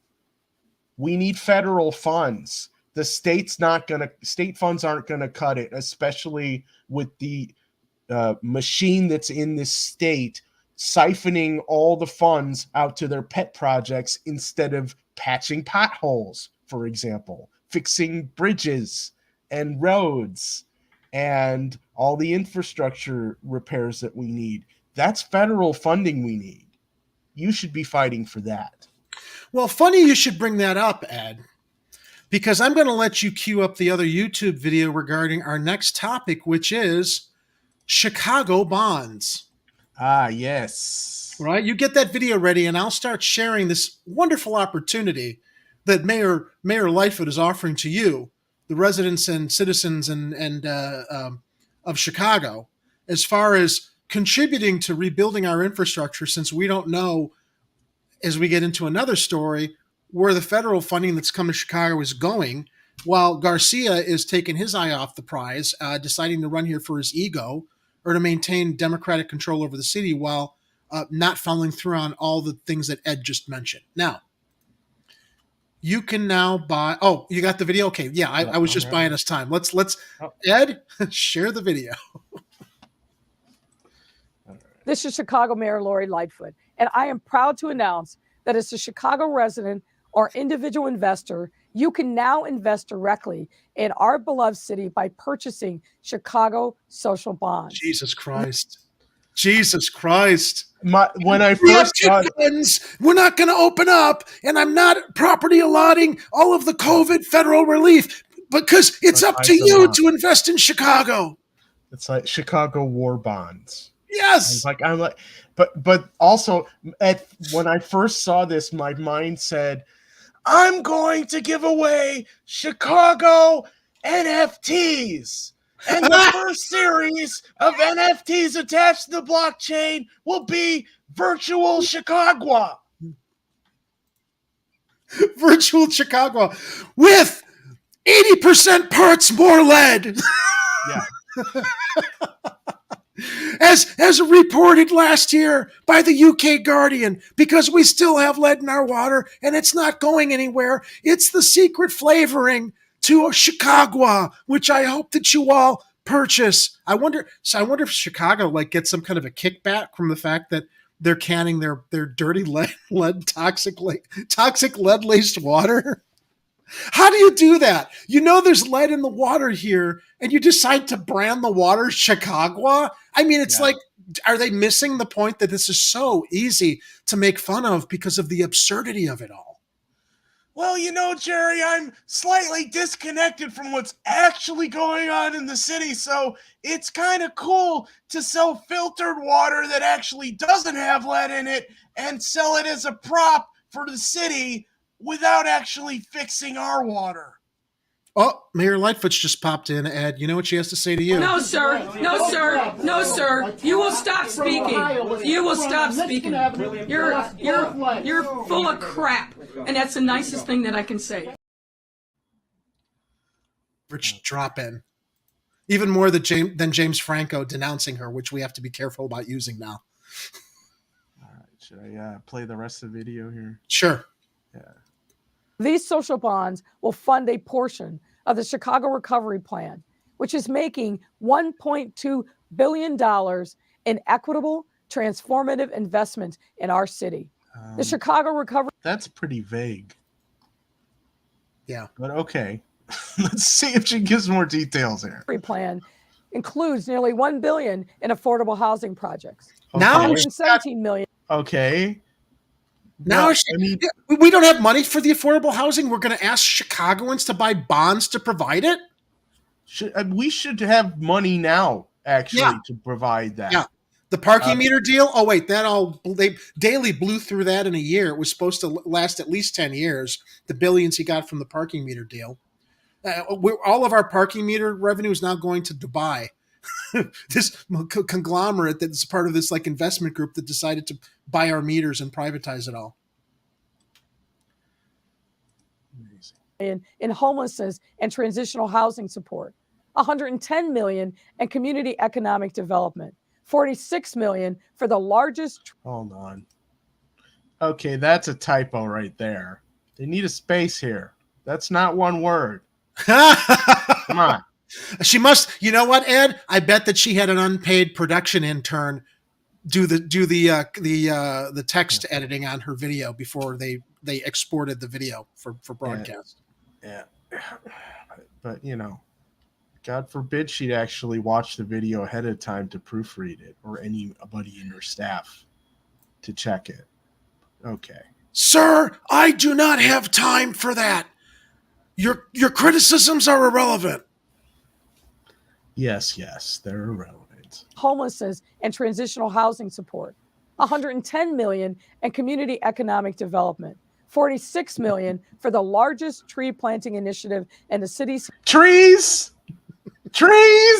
Well, trees do provide shade, and I will say I spoke with some environmental activists here. There are areas on the south and west sides, Ed, that are you will bake on these streets because there are no trees. So okay, all right, fair enough. Yeah, priorities, but okay. I mean, why she's listing all these things that the city currently has the money to do, or at least in part, and they're all hidden in TIF funds. They're in things that we don't know about. She's working on her Triple Bean Casino and her NASCAR plan and all these other things. There's money right now. Let's hear more about the bonds. Look, here's what's funny too. I was thinking, Ed, she's letting Bally's open a casino that the city is going to be making money from there. Now she's going to offer bonds that she's going to collect all this money for all of these things that she's promising. And we know she doesn't follow through on her promises. We saw that with all the promises she made when she ran the first time that she hasn't followed through on. This is like a fucking Ponzi scheme. From the casino to the Chicago social bonds, there will be no accountability once these bonds are sold if they're actually put where she's promising that they're going to go right now. Yeah, they're going to go to other things and then she's going to say we're broke again. Well, my mind goes to what'll happen is instead of this largest tree planting initiative actually going to plant trees, it'll be 45 million going to the tree planting cooperative planting commission, and then $1 million going to Lori or something. Or she will give it to a company that privatizes the work. Now, look, we always say on the show, we don't want to bitch all the time. We want to find solutions, right? Yeah. Okay. She's presenting solutions, but the issue here with our bitching is I don't trust her. No, I don't trust anything she's saying. She's already proven she's a liar. She's already proven that she's willing to throw people under the bus, not take accountability for her own mistakes because she's so thin-skinned. I don't understand how anybody can have no self-awareness to really reflect on what's going on around them and not realize they're part of the problem.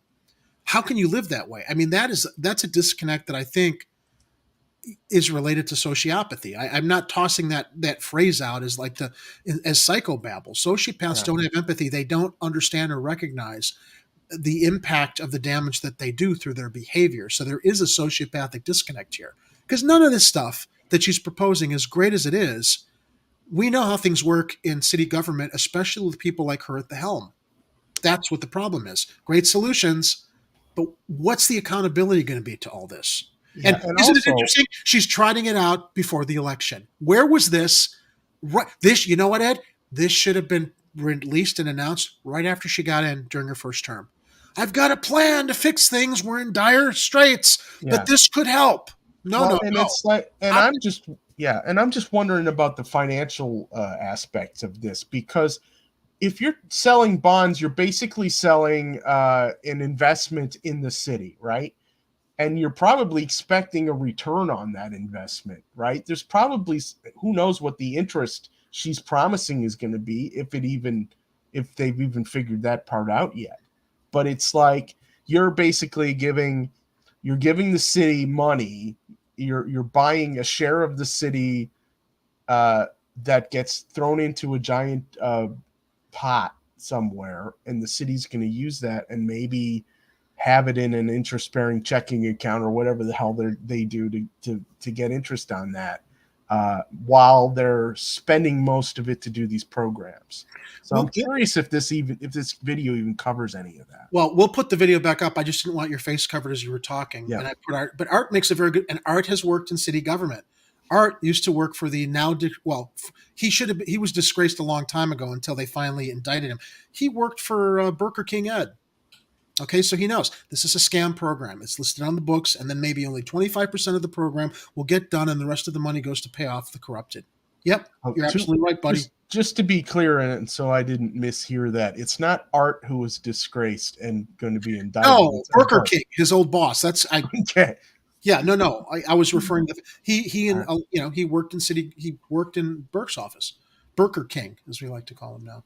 No, Art's cool. Oh, he's totally. Oh, Art's one of my best, my trusted. Yeah. Sorry, I didn't realize that's how it came out. I didn't mean it that way. Maybe my brain just misheard the front end of that, but it sounded like you said. Yeah. Well, let's go back. Art is a cool animator. You should check out his stuff sometime. And a fine and ethical and decent.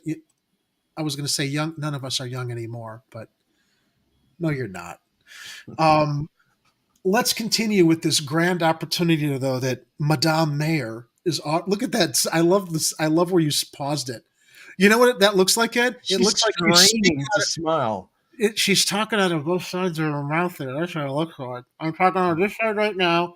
I'm talking on this side. Let's back up a little bit. Okay. This is too much fun, man. No, it's every time I pause, it's like she's struggling. And that is the look of Beetlejuice right there. Sorry. Okay.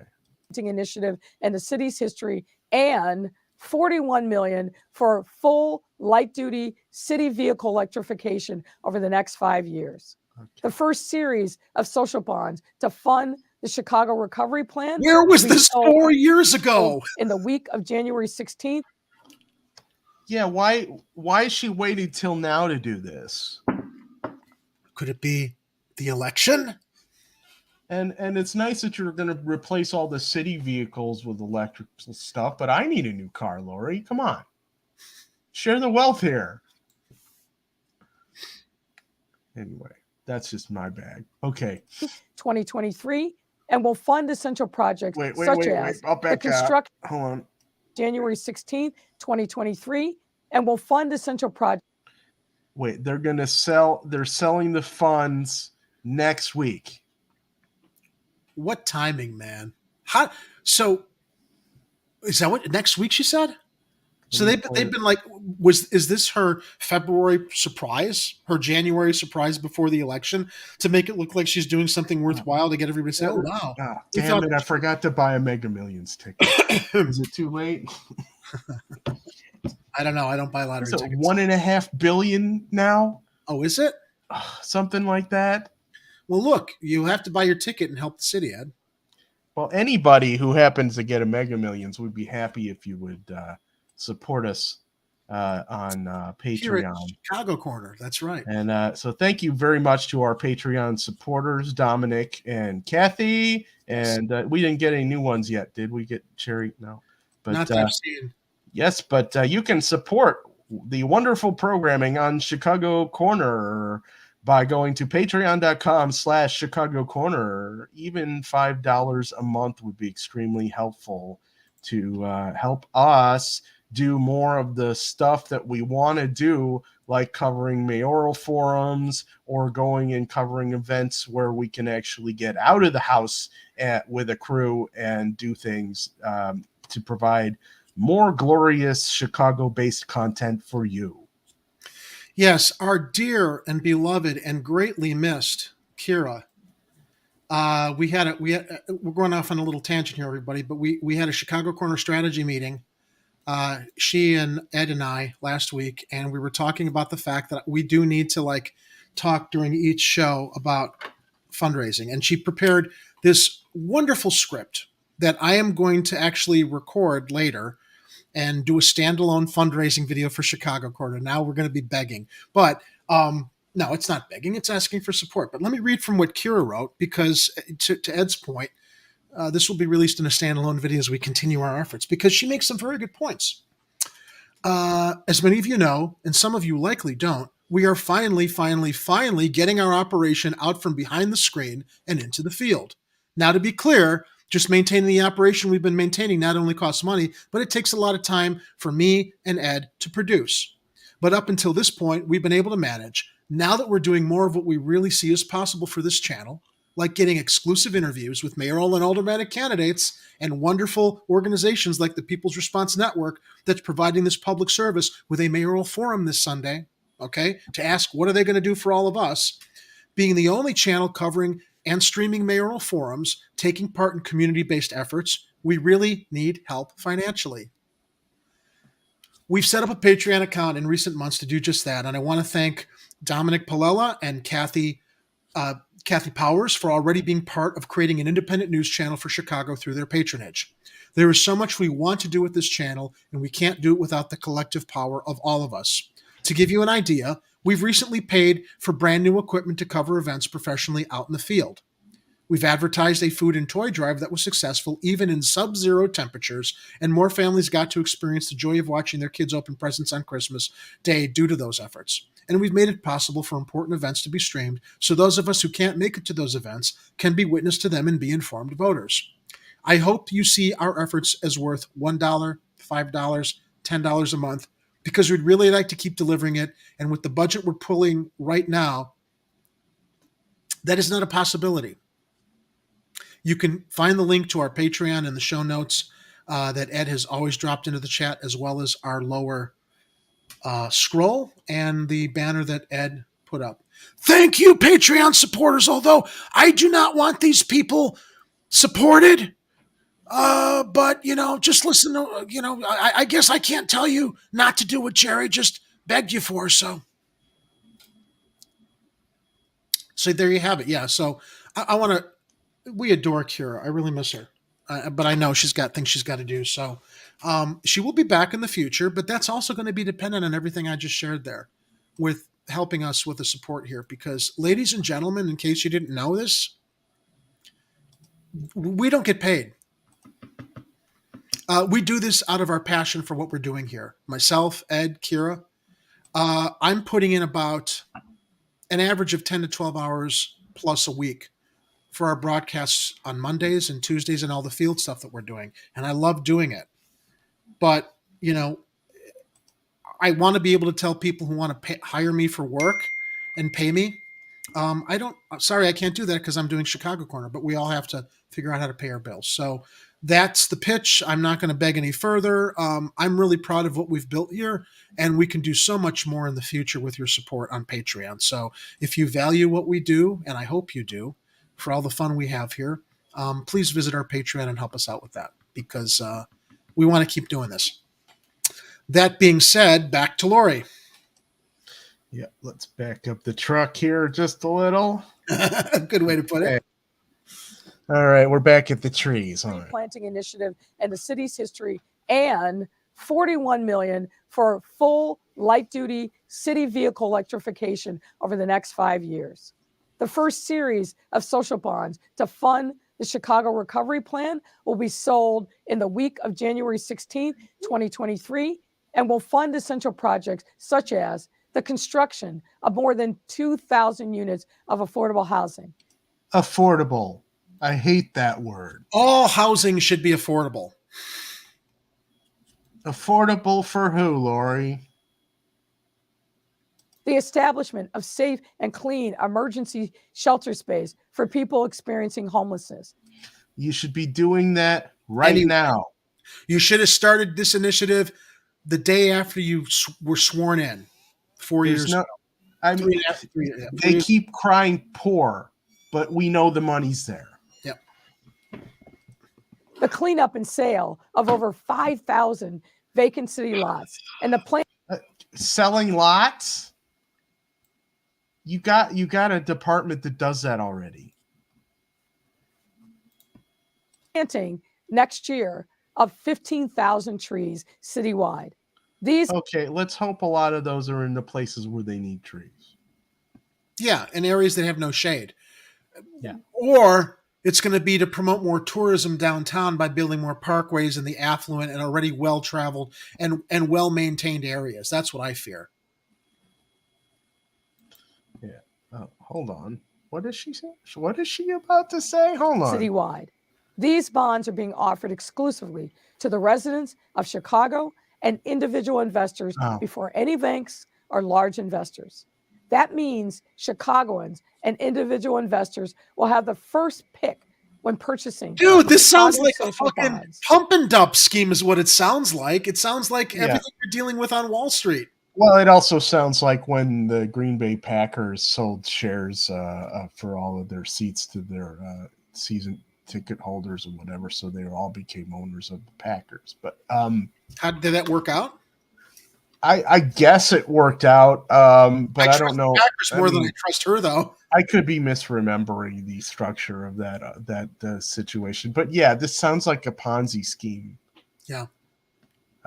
Whether I mean, because does owning a piece of a Chicago bond have value? Is that going to earn interest for anybody? Is it going to bring your property taxes down? And how soon will they be able to sell those bonds if they want to sell them? How long do they have to hold on to those bonds? Till after they die. I honestly, I feel, it's like, is the AMC MOAS going to come before I'm able to sell these bonds? You bet your sweet bippy it will.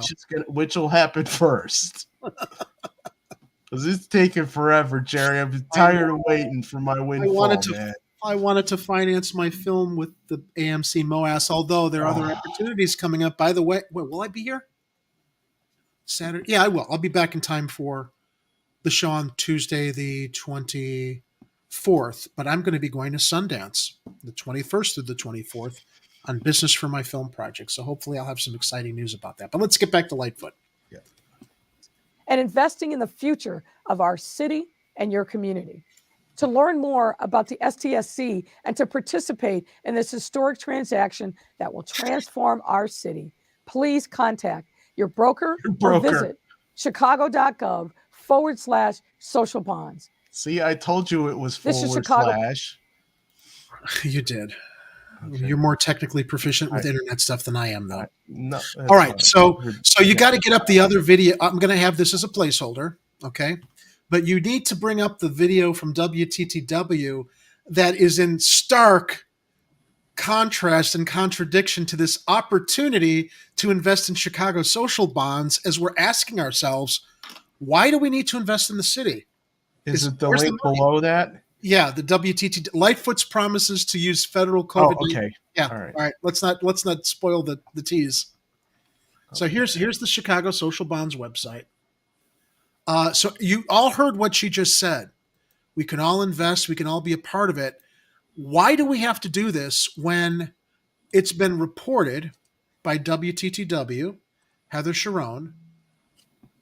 This is actually an old video. This is from October 18th. So this isn't breaking news, but this announcement of investing in Chicago social bonds comes after this report from Paris Schutz. Lori Lightfoot has yet to make good on promises to use nearly $2 billion in federal relief funds to strengthen the city's social safety net and to provide. Wait, how much was that, Jerry? There's money that we've been given. I'm starting to sound like her in my screaming. There's money that's been given to us. So as of October 18th, 2022, we're being told Lightfoot's promises to use federal COVID-19 relief funds to transform Chicago are falling short. Why? Wait, how much in funds was that? $1 million. We have to upgrade that to the 1 billion, or in this case, 2 billion. Yet to make good on promises to use nearly $2 billion in federal relief funds to strengthen the city's tattered social safety net and provide direct aid to Chicagoans struggling to recover from the COVID-19 pandemic. $2 billion is what she's been given. The city officials have spent only $130.5 million of that $1.227 billion earmarked for a host of programs. And now on police overtime. And now she's out there pimping Chicago social bonds because they haven't used this money. Is it gone into the TIF funds?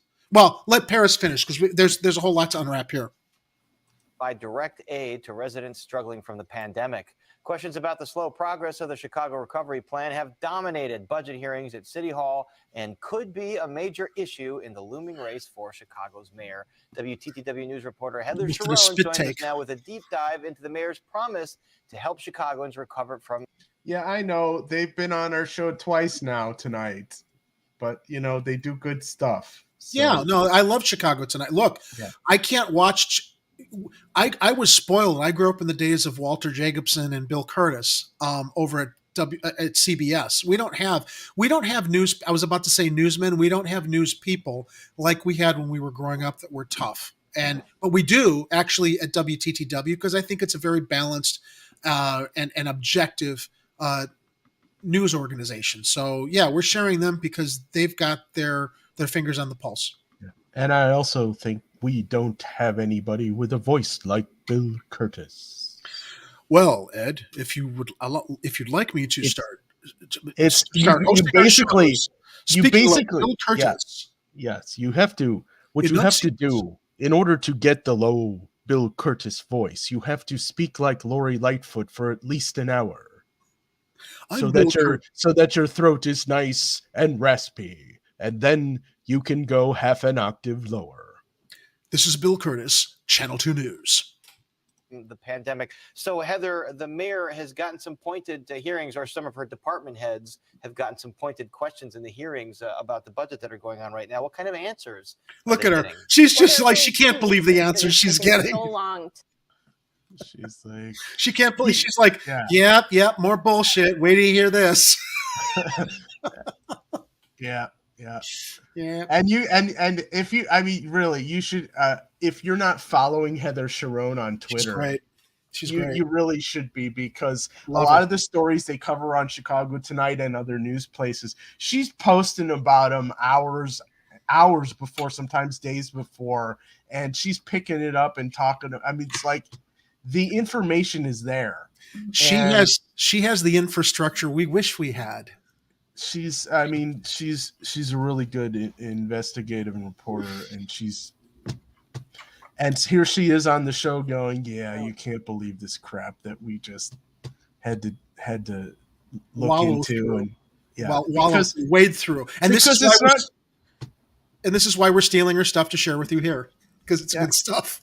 And it's, and she digs in to look at the history of those things. It's every once in a while I try to find out and see if there's any extra dirt on a story we're covering, and she does this all the time. Yeah. That are going on right now. What kind of answers are they getting? Well, there are really two reasons that it's taken so long to spend this money. One is red tape. The cities have to request proposals from groups to do this work. They have to pause it. They need to figure out how they can privatize those funds. Let's cut through the bullshit. That's the red tape. How can we put a bunch of hurdles on this so we can hang on to the money and not have to give it to people?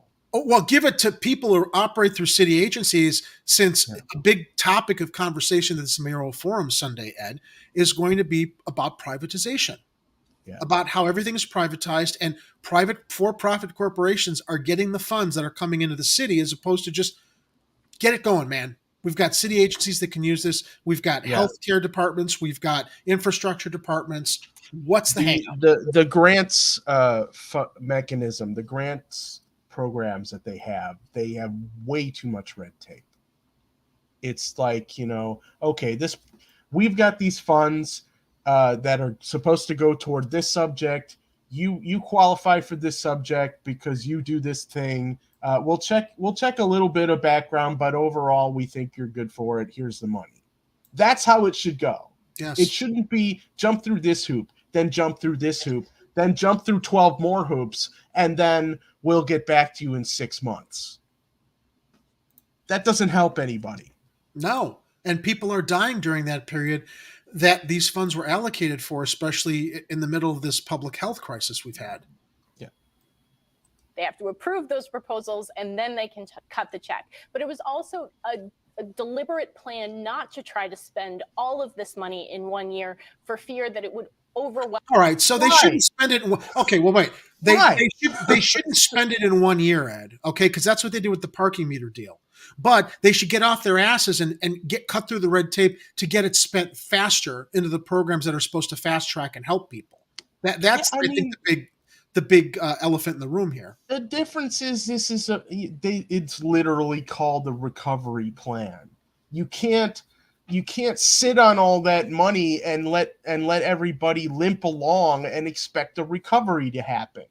Well, especially given the fact that we found out that she decided to pay down some of Chicago's debts with Chase and some other banks to balance the budget, make it look like she was a hero balancing the budget. We talked about that last year, that there was a story, and maybe it's also covered in her coverage or in this story, but she was under a lot of criticism as to whether or not that was even legal. You're getting federal COVID relief funds and you're paying off the city's budget or paying down pensions? No. That was supposed to help the businesses that you require to shut down because of the public health emergency.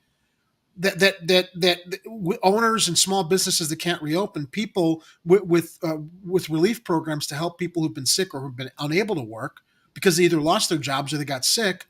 And might I also mention, I've been reading a lot of stuff here on social media lately, Ed. As a matter of fact, I can specifically state a person that I know. The wonderful Farron Franz, Farron Balanced, who co-hosts Hardlands Media on Tuesdays with Kit. She's been dealing with some health issues. She had a walking pneumonia. She's a very strong woman. Love her to death. But she said, she's noticed that a lot of these health issues that she's dealing with have come after she was vaccinated. And some of the things that we hear people about that, though. Well, or there at are least for many months we couldn't. Right, exactly. There are other people who've reported the fact that their health, look, biochemistry, person to person is different. Some people, I got the vaccine, I had no side effects. Jimmy Dore got the vaccine, he's a mess. And he's talked about it. I mean, people who've gotten the vaccine with the best of intentions and listening to our medical experts, I'm not anti-vax in saying this, but you have to look at it on a case-by-case basis. Some people benefited, it boosted their immunity. Other people that had comorbidities or other health issues, it made it worse. And a lot of those people who took the vaccine, whose health actually diminished, are supposed to be the recipients of some of the aid that's coming out of this $2 billion recovery plan package that was given to the city of Chicago. This is supposed to help people in Chicago not be squirreled away for a rainy day. So yeah, it's like, look, Jimmy's talked about it. Farron has talked about it. And a lot of people, I've followed stuff on Twitter with people like, I've been sick. I haven't been able to get over when I'm getting sick. And I've noticed a lot of these issues have come from the vaccine. Personally, hasn't affected me, but we can't dismiss it. We can't dismiss the fact that there's been some collateral damage that people are still dealing with. And this is the kind of aid that's supposed to help them. So anyway, go on with it. I'm sorry. I went off on a total tangent, but it's kind of relevant. It is. Yeah. Joyce says it here, banks and police personnel. Yep. Small nonprofit groups that will do the bulk of this work. Also, you don't know what's going to happen in years to come, whether there's a recession and the city budget is really strapped, so perhaps they want a rainy day fund. Yeah, that's it right there. Rainy day fund. But that's not what this is for. Not with all those TIF funds that she's got the key to the lockbox on, that we don't even know what's in there. So once again, Chuy Garcia, stay in Congress and get us more money. Yep. That's the best. And stop putting red tape all over it.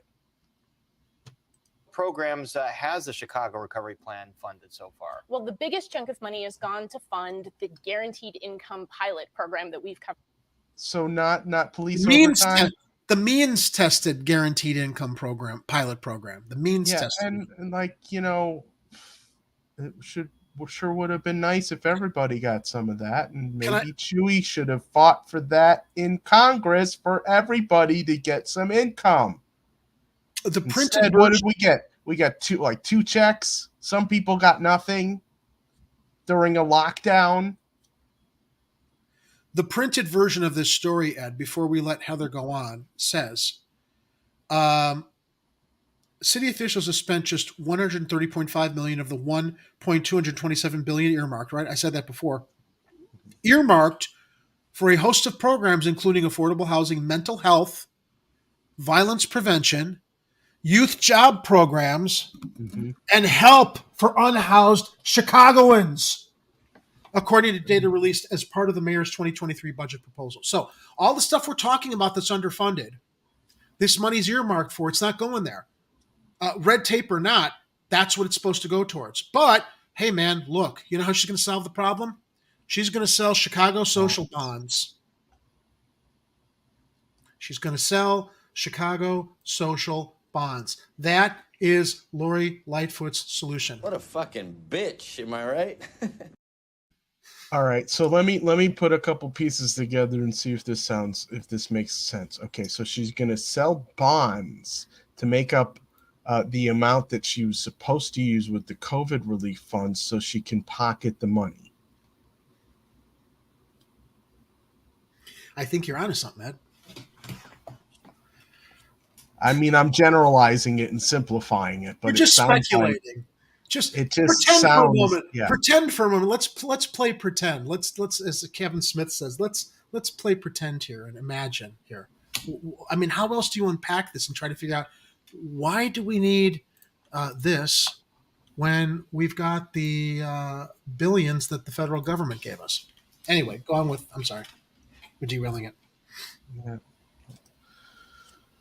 No, seriously, Jerry, how else am I supposed to keep all of that COVID relief money unless I make it look like I'm still spending money on all the things they told me to spend that money on? Thank you, Madame bitch. Go ahead. Covered extensively. That is about $33 million, including administrative costs, that is out the door and is helping people. That is pretty much the biggest chunk of funds that have gone out the door so far this year. And I know from progressive alder people, homelessness and housing for the homeless is a big issue, is something they want more funding for. Let's listen to what Mayor Lightfoot said in October 6 on her budget address on this topic.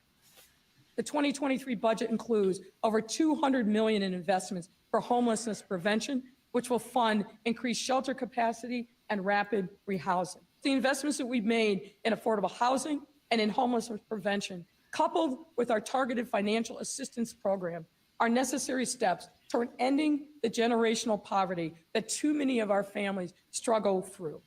When these families have the tools that they need to thrive, our entire city thrives.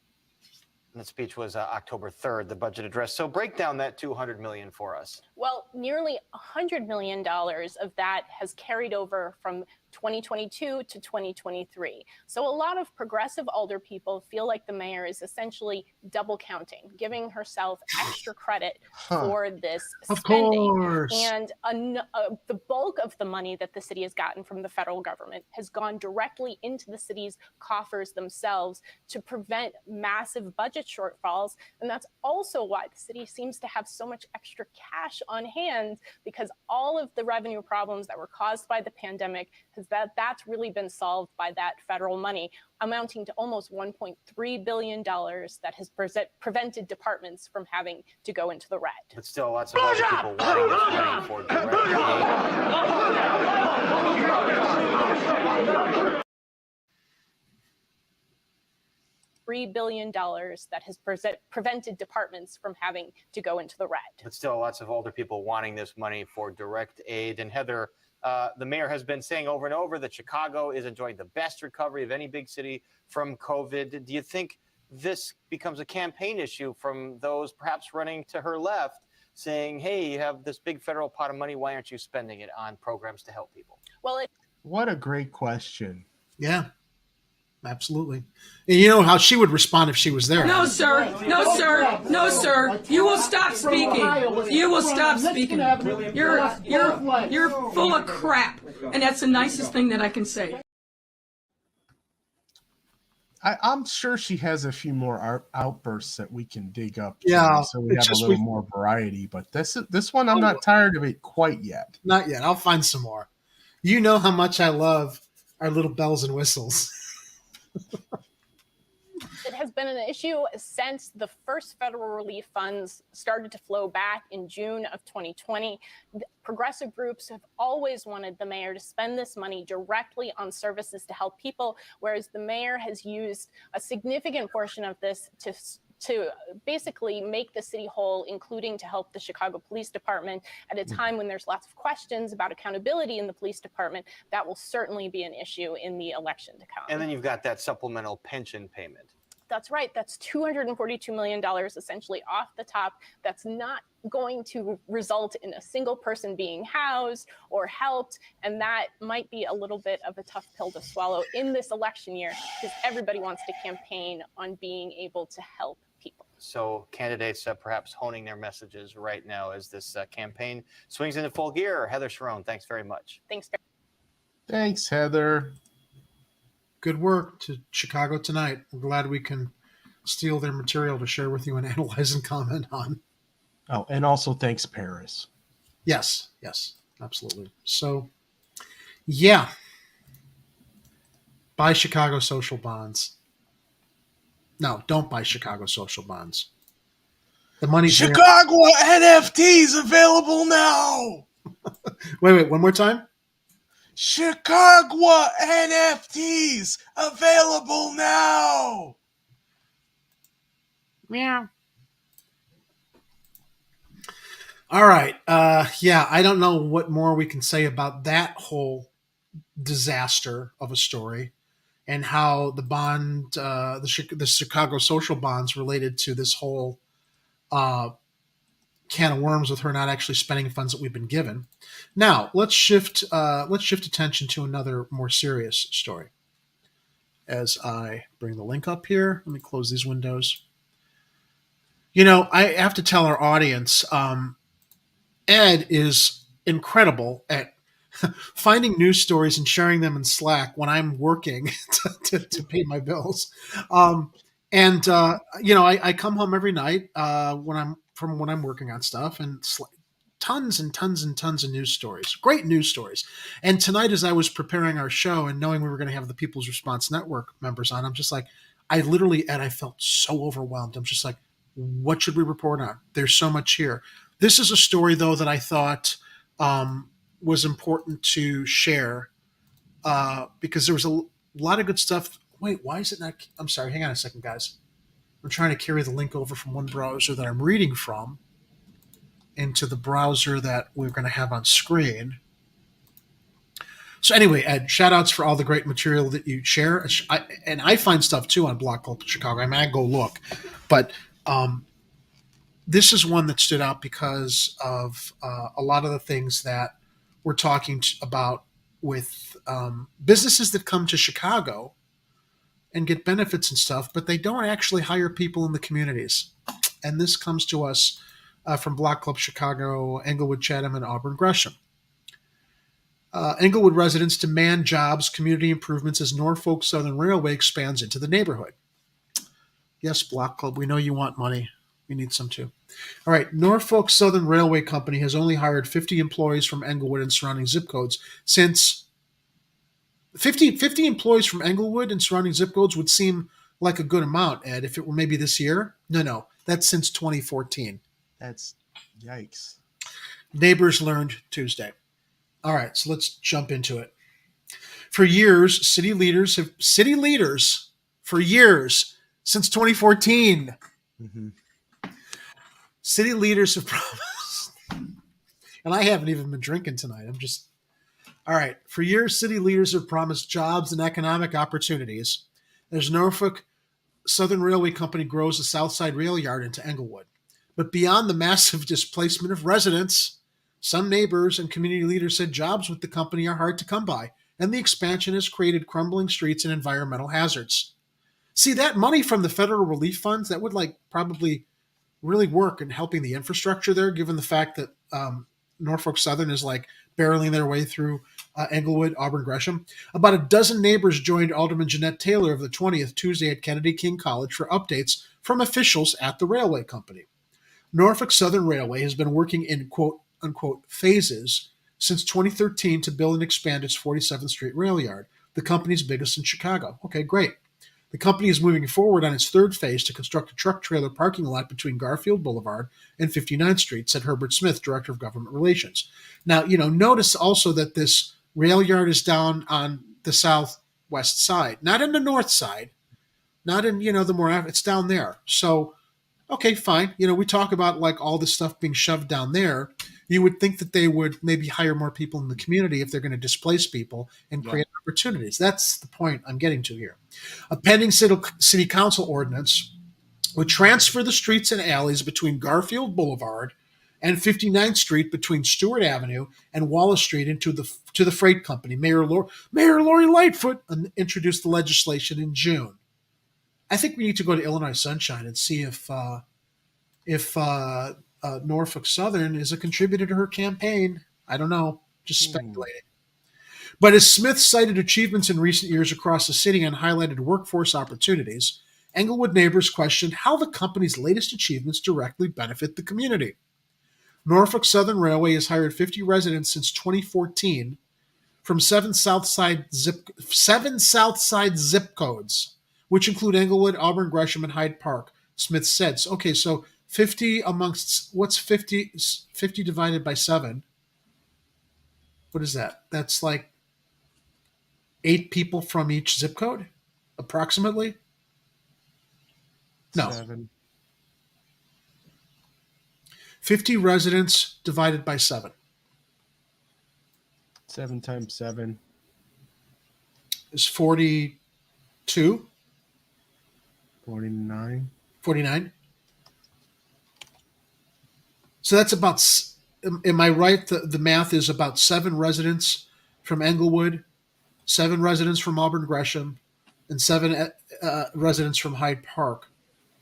I'm sorry, no, from seven Southside zip codes. Okay, so seven residents from 7 zip codes that include Englewood, Auburn, Gresham, and Hyde Park have been hired by this company to work on all of this development. Since 2014, a timeline shared by the company shows only 5 employees from 5 Southside zip codes were hired in recent years and remain actively employed as of November of 2022. Keith Harris, an Englewood resident, said neighbors asked at a similar meeting in September how contractors and community members could partner with the company for employment opportunities. Local businesses, local construction companies, local neighborhood businesses that do that kind of stuff. They haven't received a clear answer from the company, he said. Instead, Smith told community members to attend the Dawson Technical Institute of Kennedy King College's Highway Construction Careers Training Program to gain certification before applying for a job with the railway company, Harris said. That's a nice punt. That's my answer. Go attend the Dawson Technical Institute. But the people who go there leave with a sheet of paper, not a job, Harris said. As part of the 2013 redevelopment agreement, the railway company must hire a minimum of 24% minority-owned and 4% women-owned businesses to move forward with its work, according to a timeline shared by the company. The railway company has, quote, unquote, exceeded the minimum percentage set in the agreement years prior, according to the company. But those statistics don't reflect what's happening in Englewood, Harris said. I don't understand it, Harris said. They displaced, does this sound familiar, Ed? They displaced the black community, but they only hire 50 people in a decade. They don't care about the community. It's about the bottom line for them. They should have addressed the problems they created. Now that picture there is Normal Boulevard, north of 59th Street, is seen as land continues to be cleared for expansion of the Norfolk Southern Intermodal Yard in Englewood on January 9th of 2023. Dilapidated streets caused by the amount of traffic and the weight of the trucks are another issue, said Cecil DeMello, executive director at Teamwork Englewood.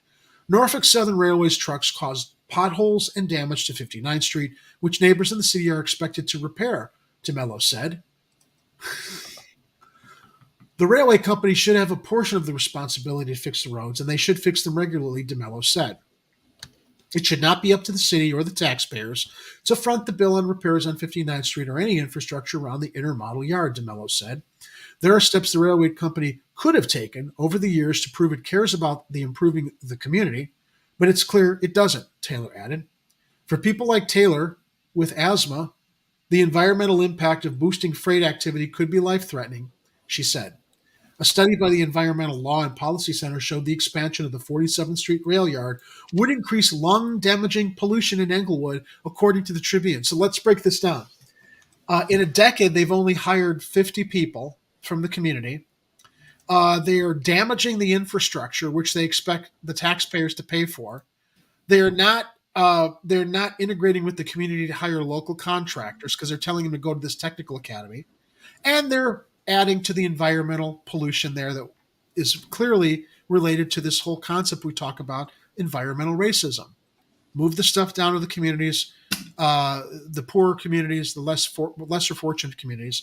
And, you know, if it impacts residential life there, them's the breaks.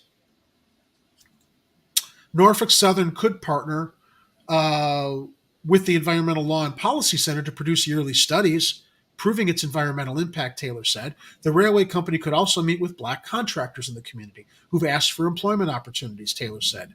The company has failed to do that too, she said. Norfolk Southern's efforts to acquire Southside land started in 2008 when the company began quietly buying up private homes and tearing them down to make way for the 84-acre project.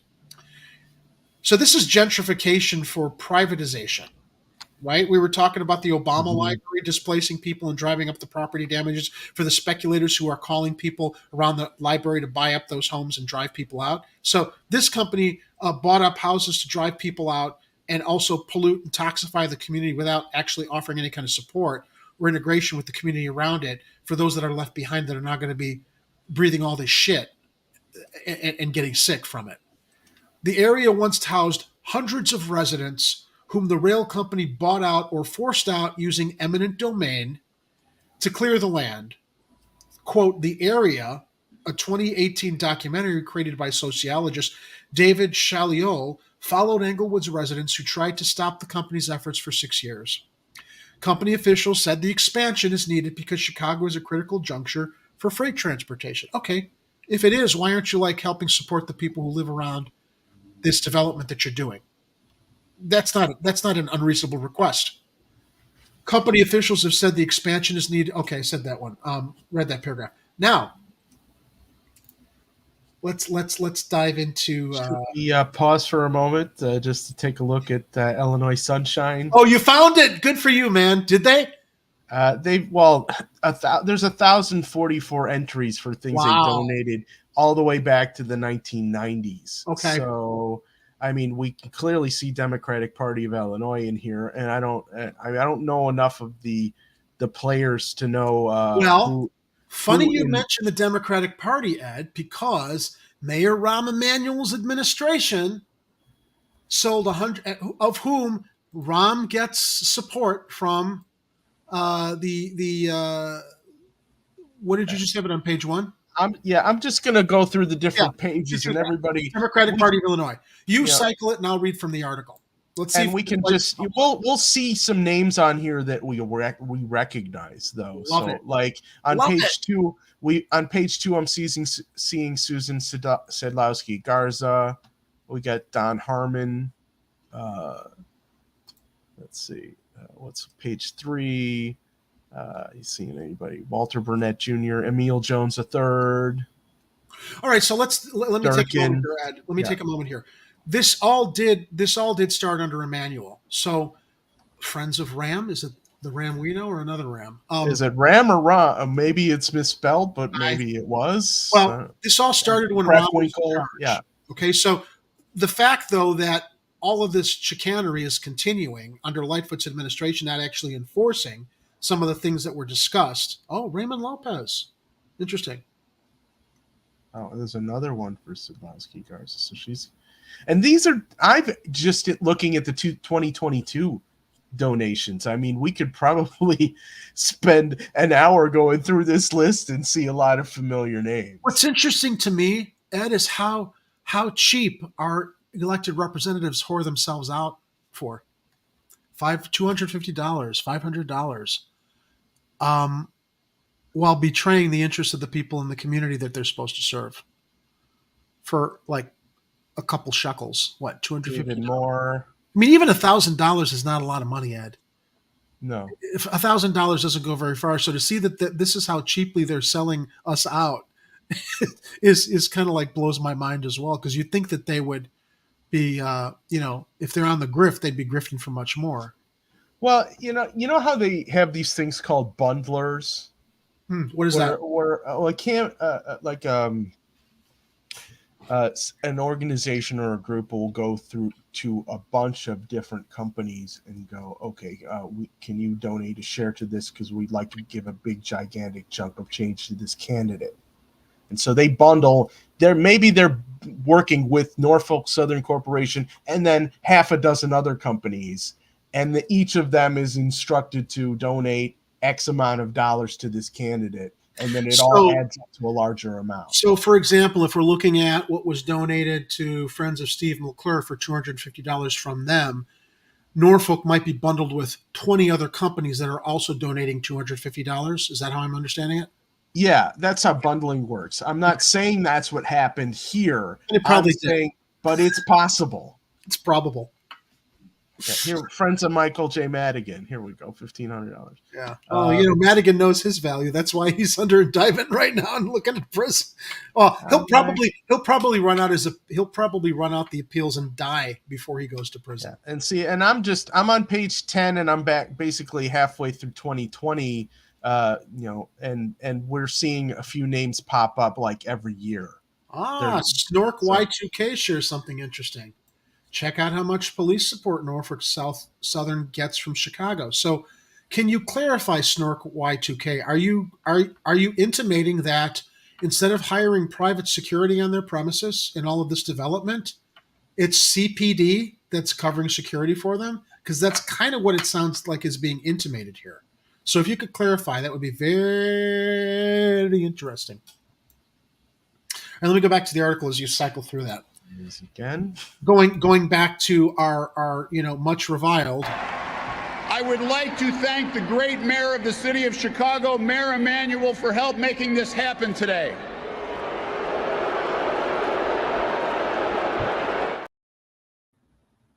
Mayor Rahm Emanuel's administration sold 105 vacant city-owned lots for $11 million to the railway company from Garfield Boulevard to 61st Street and Wallace Street to Stewart Avenue.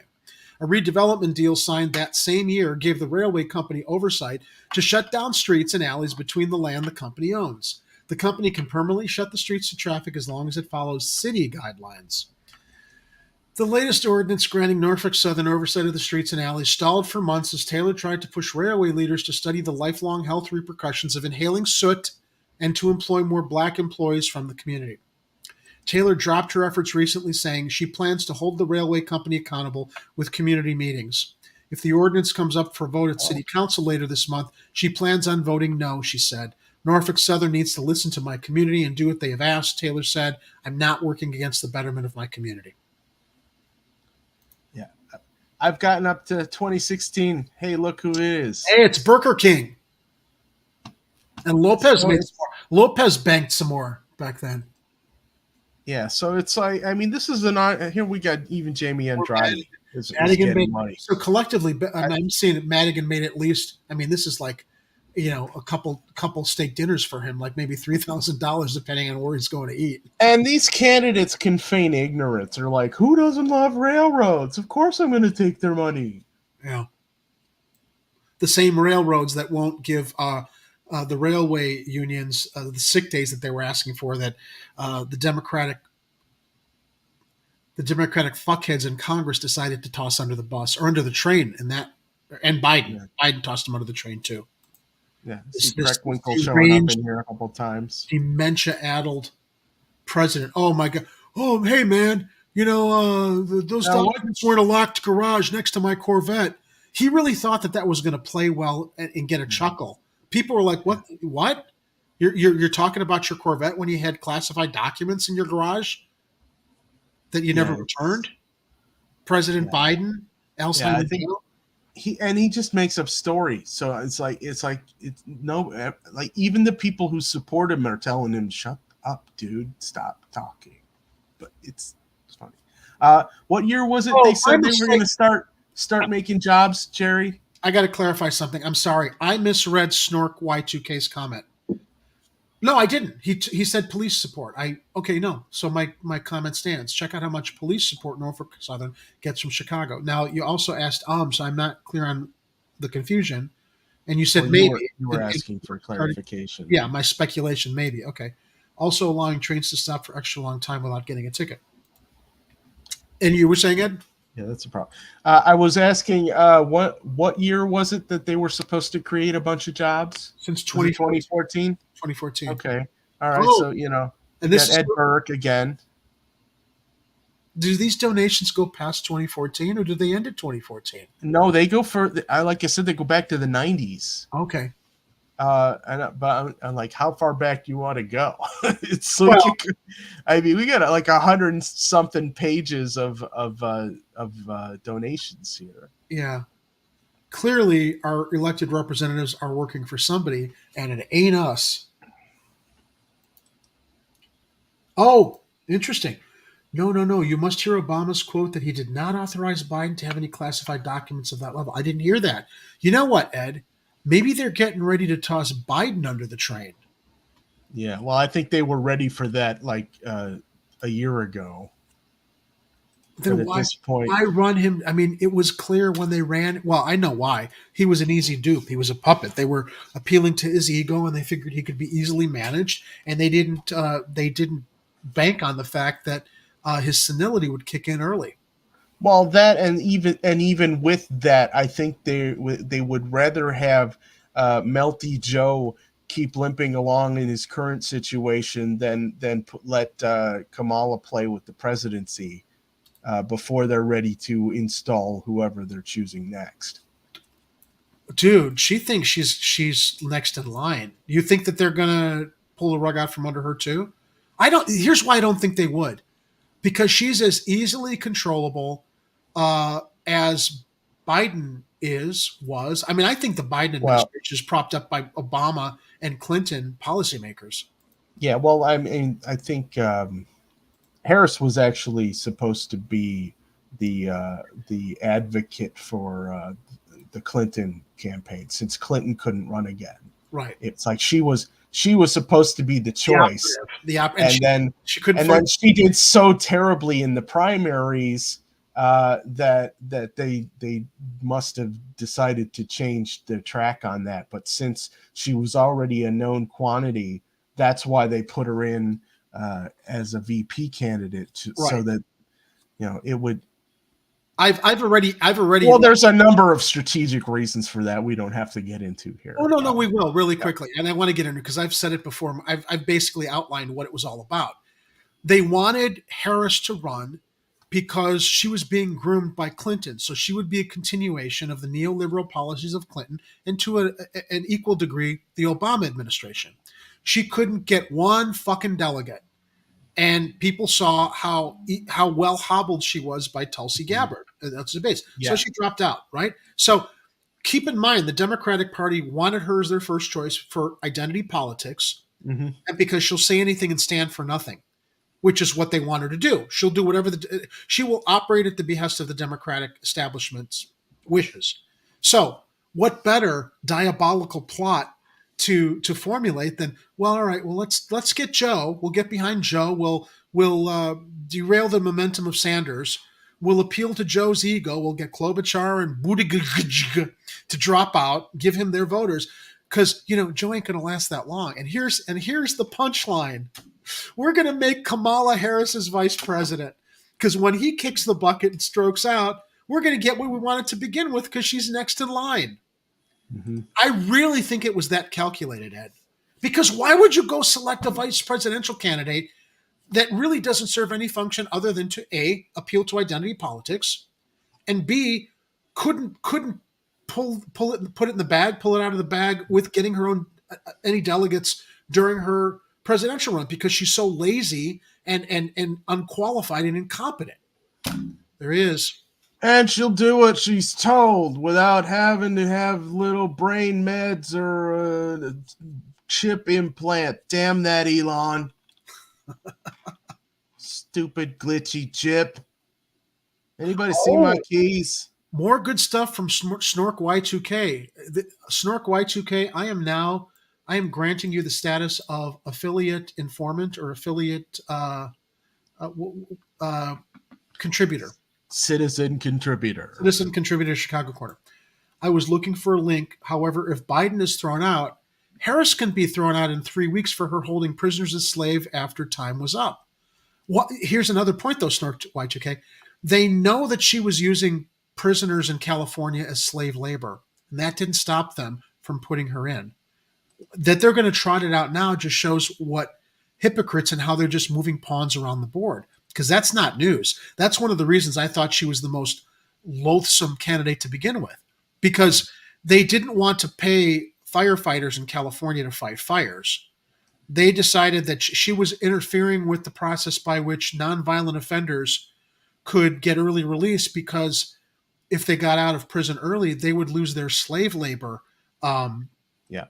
Extremely unethical. Prisoners, to fight fires for $3 a day or something. I mean, it's slavery. The problem is that slavery is legal in the prison industrial complex. So that needs to be fixed in the Constitution. I mean, nonviolent offenders, and I'm not saying violent offenders should be used as slaves either. I mean, they should be thrown in a cell and serve out their sentence but these are I'm sorry, it was nonviolent offenders who were up for parole. And she basically fast-tracked things so that their parole went farther on, because they wanted to keep them longer to serve as to fight California wildfires. So you make an interesting point here, Snork Y2K. If they suddenly make an issue out of Harris being thrown out in 3 weeks because they make an issue out of her holding prisoners as slaves and when she was serving in California, that won't be an issue for there. I don't think. I don't see it. Because they can hem and haw all they want, but I mean, if they're dealing with an issue where they need to, where they have to push her to resign or whatever, then who's next in line? Is it Speaker of the House? Mayo Pete. Well, as far as running a candidate, dude, they're all no. I mean, line of succession. with the Congress. Okay, presidential line of succession. Got it. So, like, if she's VP, then becomes president. Oh, you know what he's talking to here? Okay, so he's talking about the fact that the Republicans were opening all the investigations, now targeting Biden because they targeted Trump the same way regarding classified documents. The Republicans can try to throw out Harris, bringing up, it wouldn't be the Democrats doing this, it would be the Republicans. Oh, okay. And then the Republicans get the Speaker of the House as president. Interesting. Yeah, that makes sense. Interesting. That's the comment. And then if they do that, Nancy's going to be so pissed. Good.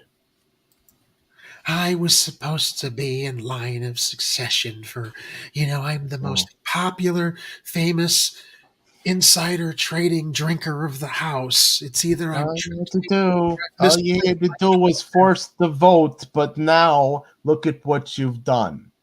You have potentially made Kevin McCarthy the next president.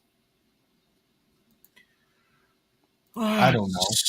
Well, we went off on a little tangent. We're way off outside our normal comfort zone here, talking national politics. I mean, we've got opinions, but well, it's not outside the comfort zone. It's just it's not in our wheelhouse.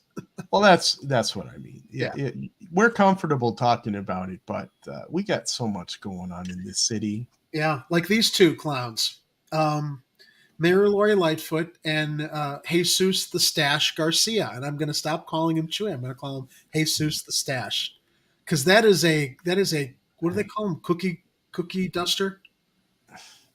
Anyway. Is that what they call? I've never heard that. Something, yeah, because it brushes the cookies, dusts the cookies. I may have it wrong. I don't know. That's a push broom is what that is. Now, this is funny. We've talked about the scandal with FTX and SBF and the way that they've been funneling money to the Democratic Party and other Democratic operatives and candidates. Now, these two are playing the Spider-Man game of pointing the fingers at each other as far as their connections to FTX. Can you find that meme, the Spider-Man meme of everybody pointing at each other? Yeah. It would be very funny as I read this article. This comes from Heather Sharon, again, at WTTW, and this was reported on December 15th.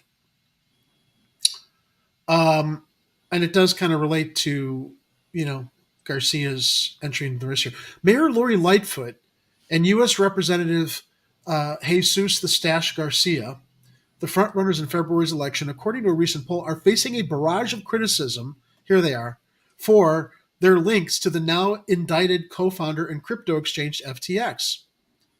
Sam Bankman-Fried spent millions of dollars to fill the coffers of Democratic candidates in this year's elections, both by directly cutting checks to candidates and through his Protect Our Future Political Action Committee, which made independent expenditures to boost the campaigns of several Illinois Democrats.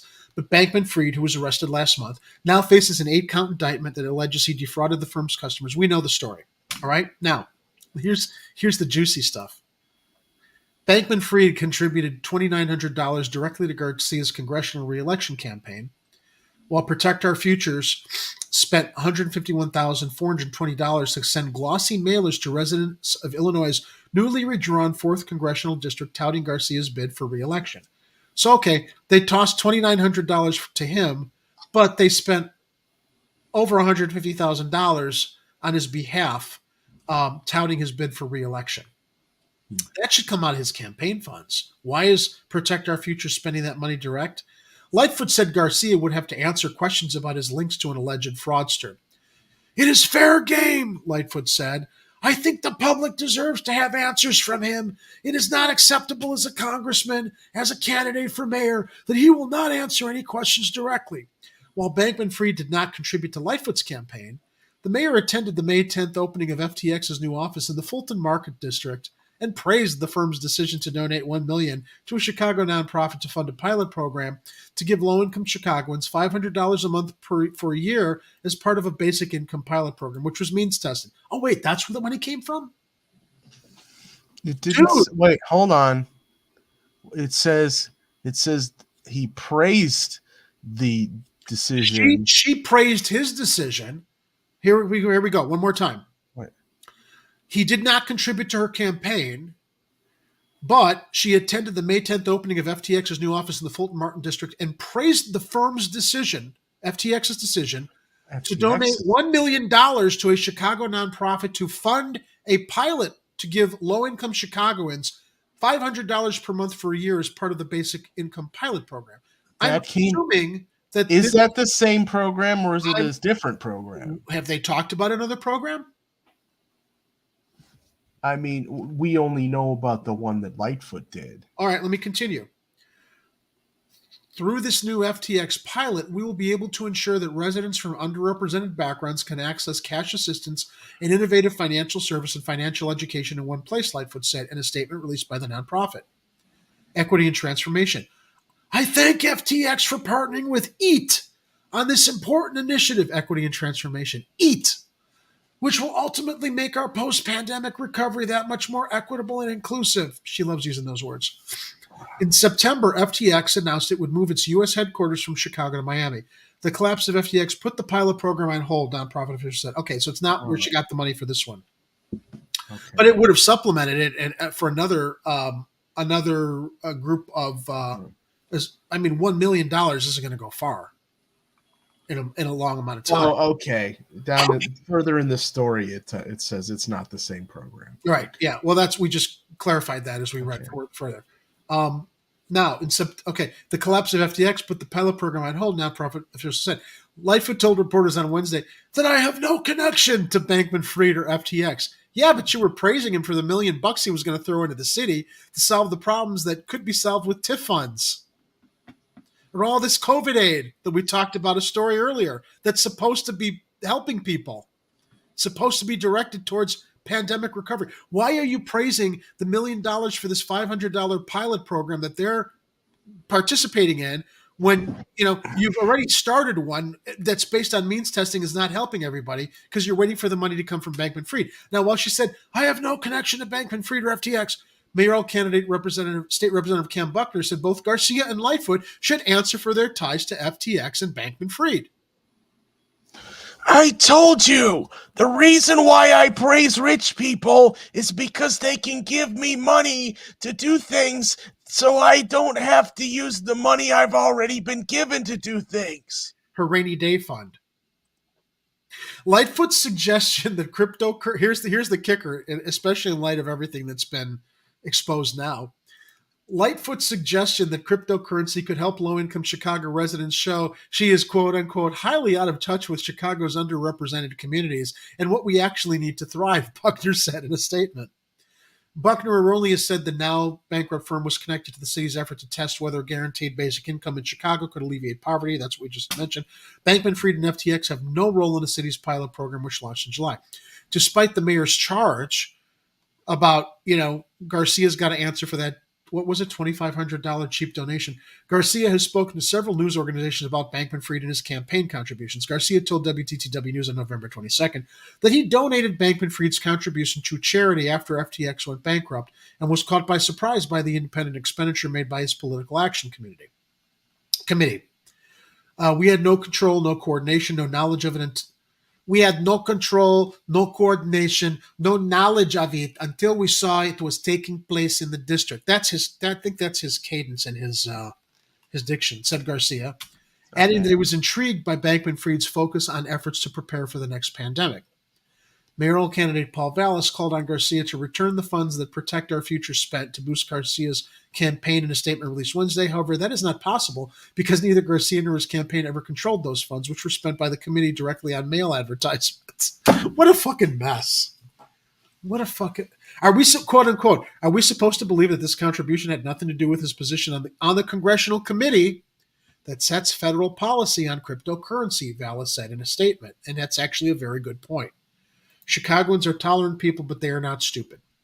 While Vallis trained most of his fire on Garcia, he also blasted Lightfoot for her appearance at the opening of the FTX office in Chicago. I had no. To which she said later, where's it? I have no connection to Bankman-Fried or FTX, but you were at the opening of his Fulton Market location. That seems like a connection. That seems like a connection, yeah. While Vallis trained most of it, he also blasted Lightfoot for her appearance at the opening of FTX office in Chicago, saying Garcia was not alone in his slow dance with the now defrocked king of crypto. Garcia told the Chicago Sun-Times that he spoke with Bankman-Fried shortly before Protect Our Futures got involved in his re-election bid, which he won easily after facing only token Republican opposition. Bankman-Fried was arrested hours before he was set to testify before the U.S. House Financial Services Committee. Garcia is a member of that committee. I have a long history of being skeptical about cryptocurrencies. I think they ought to be regulated very closely, Garcia told WTTW News. I have been a fierce advocate of that. I have suggested that to the regulatory agencies that come before us periodically to report, I care about the financial system protecting it. Then stay in Congress and keep doing that. Yeah. Buckner said Garcia... Get us that money. Yeah, get us that money. Get us the money. Get us the money. That should be our campaign chant to Garcia. Get us the that money. Stay and watch. And not from crypto guys. Yeah, crypto fraudsters. Buckner said Garcia's spot on that committee makes Bankman-Fried's contributions both to the congressman's campaign and to the political action committee that in turn boosted Garcia's campaign an example of pay-to-play politics. Garcia is revealing himself as no different than a self-dealing machine politician who isn't suited to transparently run our city, Buckner said in a statement. And he's right. Garcia was not only the only Chicago Democrat to benefit from Bankman-Fried's largesse. Protect Our Future spent $500,065 for television ads that boosted Jonathan Jackson's bid to replace retiring U.S. Representative Bobby Rush in Illinois' 1st Congressional District. Those contributions helped Jackson defeat the 16 other candidates hoping to replace Rush. Representatives of Jackson, now the congressman-elect, did not respond to a request for comment from WTTW on Thursday. Go Heather Sharon. Good reporter. Yeah, she's kicking ass, right? Kicking ass and taking names, sharing names. Yeah, and I think it's only fair since we've been we got some quotes from Cam Buckner that we also show his singing chops off, Jerry. If you got that, yeah, I didn't know if you had time, but we do. I think this is important.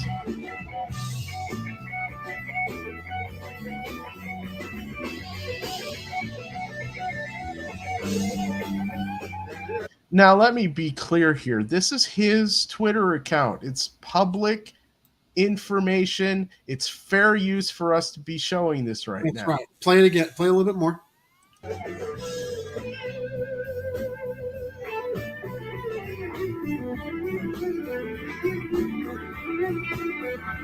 And that's not Cam playing the guitar. He's up on stage. He's about to sing. Oh, okay. Okay. Let's hear his pipes. She's also money. She say, don't feel sorry for me. Is he singing about Lori? Don't feel sorry, honey. Yeah, he's singing about the triple bean. Think so. It's the triple bean blues, Jerry. But if you want to do it, lady, favor, here's what I want you to do. He's got a good blues voice. Yeah, that's not bad. No, he's got the passion. He's got the passion in his delivery. Yeah, having a great voice has never really been the priority of the blues. It's having a story to tell. Yeah. Right. Until the next time I see you.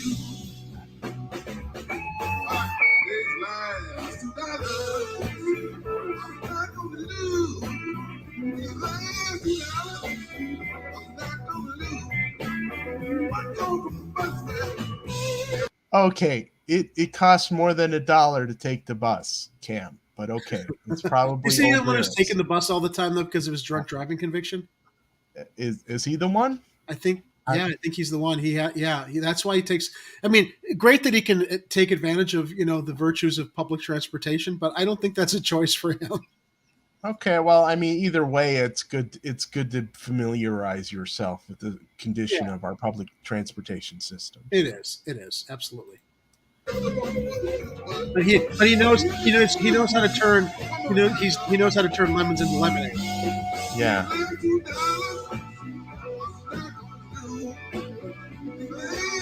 You mean our energy, Hobo Roadie? Did we bring the energy of the show down with this?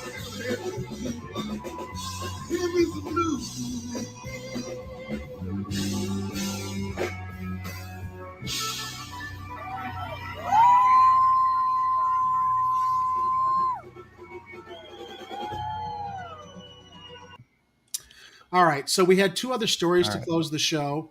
One is from YouTube, a video. I would rather not read the Block Club because it's too long. It's an update on the 250 migrants who are going to be moved into the Wadsworth School in Woodlawn this month. Can you bring up that YouTube link? Since hang on a minute. Yeah, that's cool.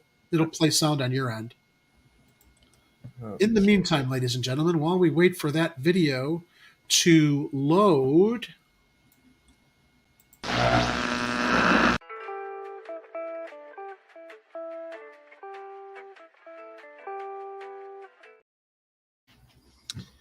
Yeah, they got SCMODs.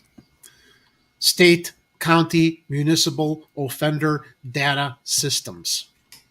SCMODs. I bet you didn't know that I knew the acronym. I figured that you would. Okay. There we go. And Woodlawn residents get to hear from city officials about the proposed migrant shelter at the old Wadsworth School. City officials delayed the shelter's opening last week after pushback from residents.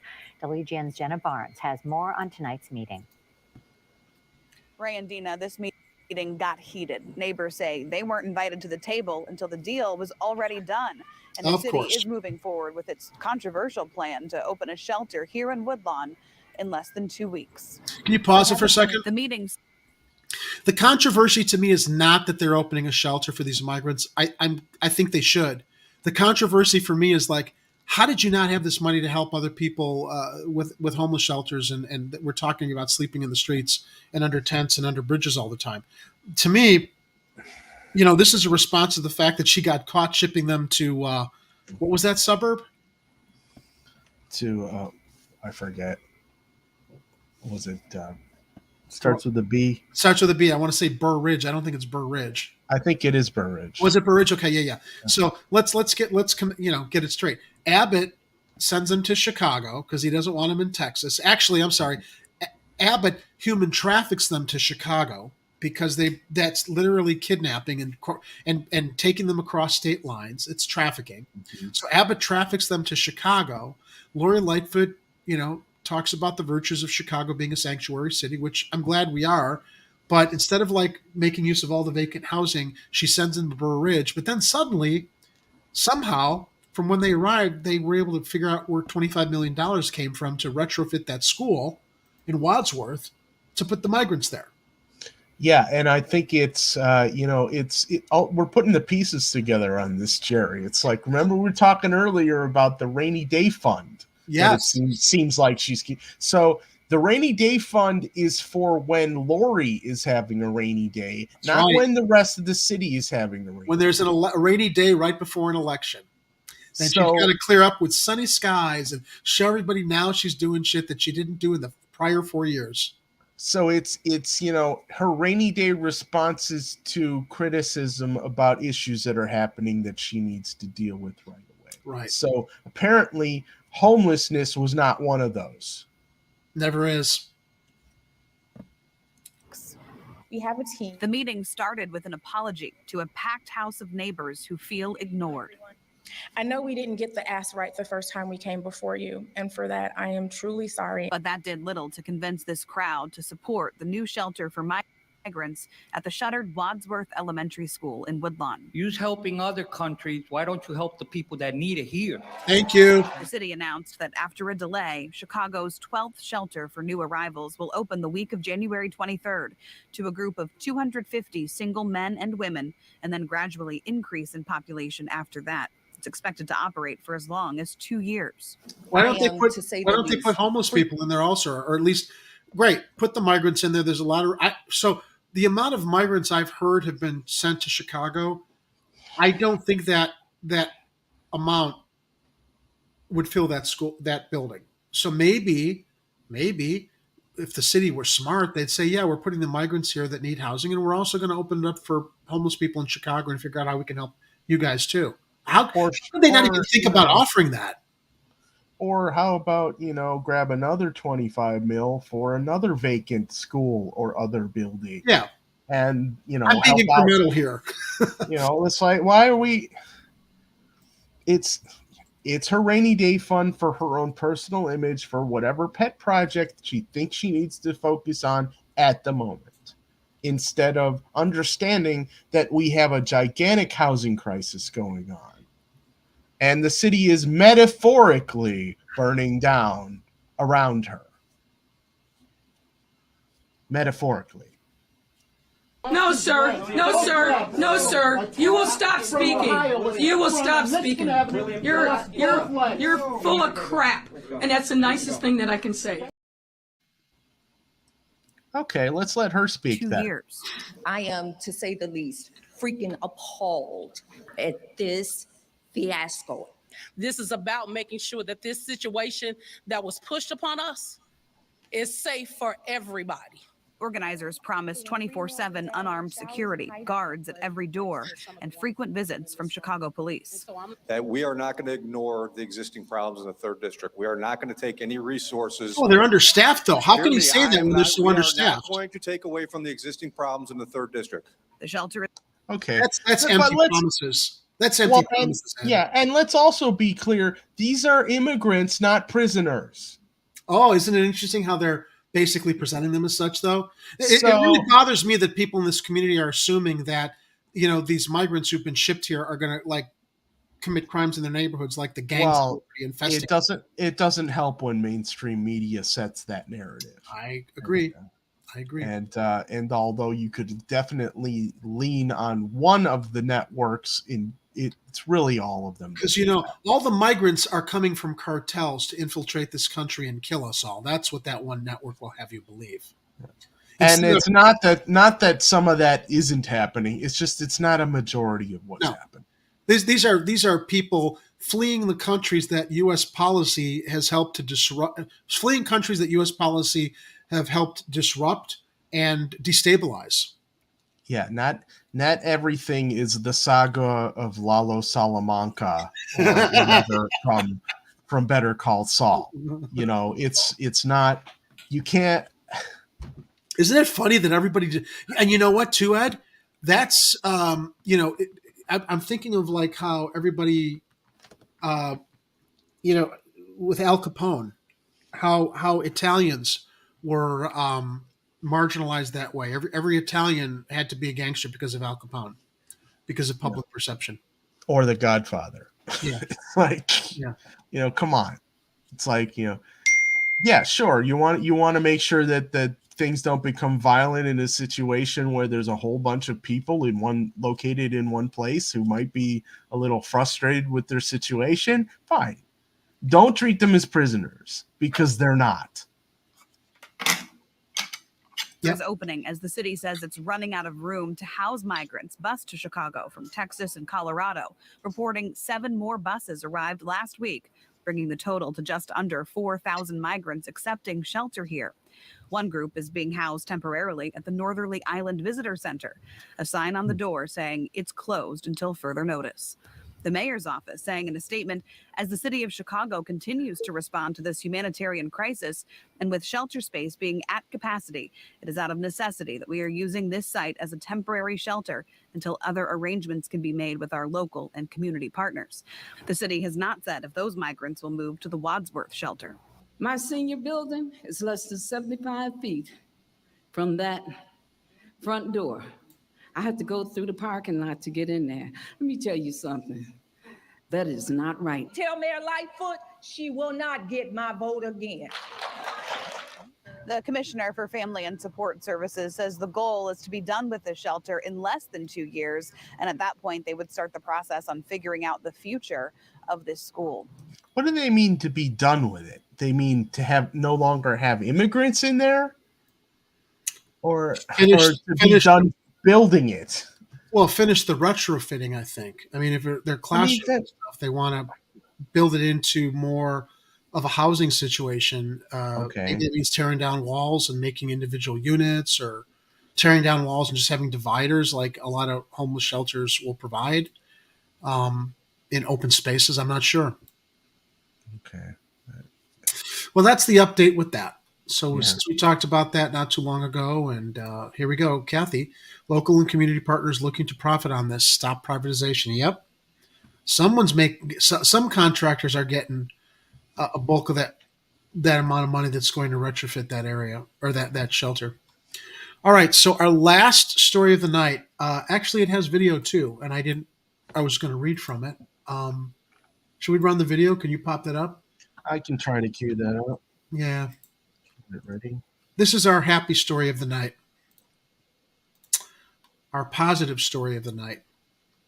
Because we always want to end each broadcast on something that's inspiring. All right.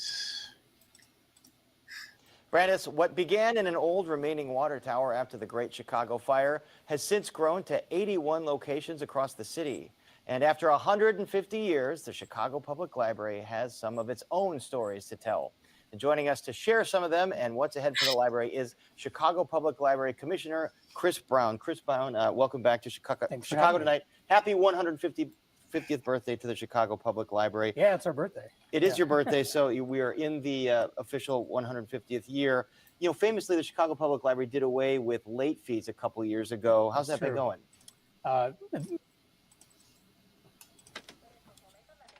Yes! That was for late fees going away. Got it. Going really well. We were the first big city library in the country, the largest city library in the country, to go fine free in 2019. It's kind of just a testament to our city's leadership and investment in libraries. So you can look back, because it's our anniversary, you can look back to Harold Washington and his investment in our central library, the largest central library in the country, all the way to today with Mayor Lightfoot getting us fine free. And has a big impact. When we made that change, over 100,000 youth had blocked accounts, and now they're all welcome back. So youths that had blocked accounts because they had late fees, now they can go back and check out books. Yeah. Although I might or might not have a couple books that are overdue that I'm trying to get through. So Well, now you don't have to worry about it. Is that a problem, though? Are there books that you struggle to get back? No, I think it's just more about, people have busy lives, and sometimes they can't make those payments. And this is just a way of sort of making sure that everyone in our city always has access to the library in their neighborhood. All right, I'll get those books back post haste. Thank you. Also, the city raised the library's property tax levy by a fraction a couple of years ago. What has that extra funding been able to provide for the library? We've been doing a lot of investment in our collections. So we've increased our collection budget. So our materials, our books, our databases by about 30%. And that's allowed us to do, is to refresh children's collections in 20 libraries on the south and west sides. So just making more investments in our library materials. Yeah. And the library has been open on Saturdays for several years now. Is the funding enough where it can continue to do that? Well, we just added Sundays. That's so now right. you can come in 7 days any a week. day of the week. Largest. Okay, hold on a second. Yes! The library's open on Sunday. So yeah, not everybody goes to the library. It's not always your thing, but it's a great public resource. If you like reading, you want to check out books. Maybe you can't afford to buy 1 million books.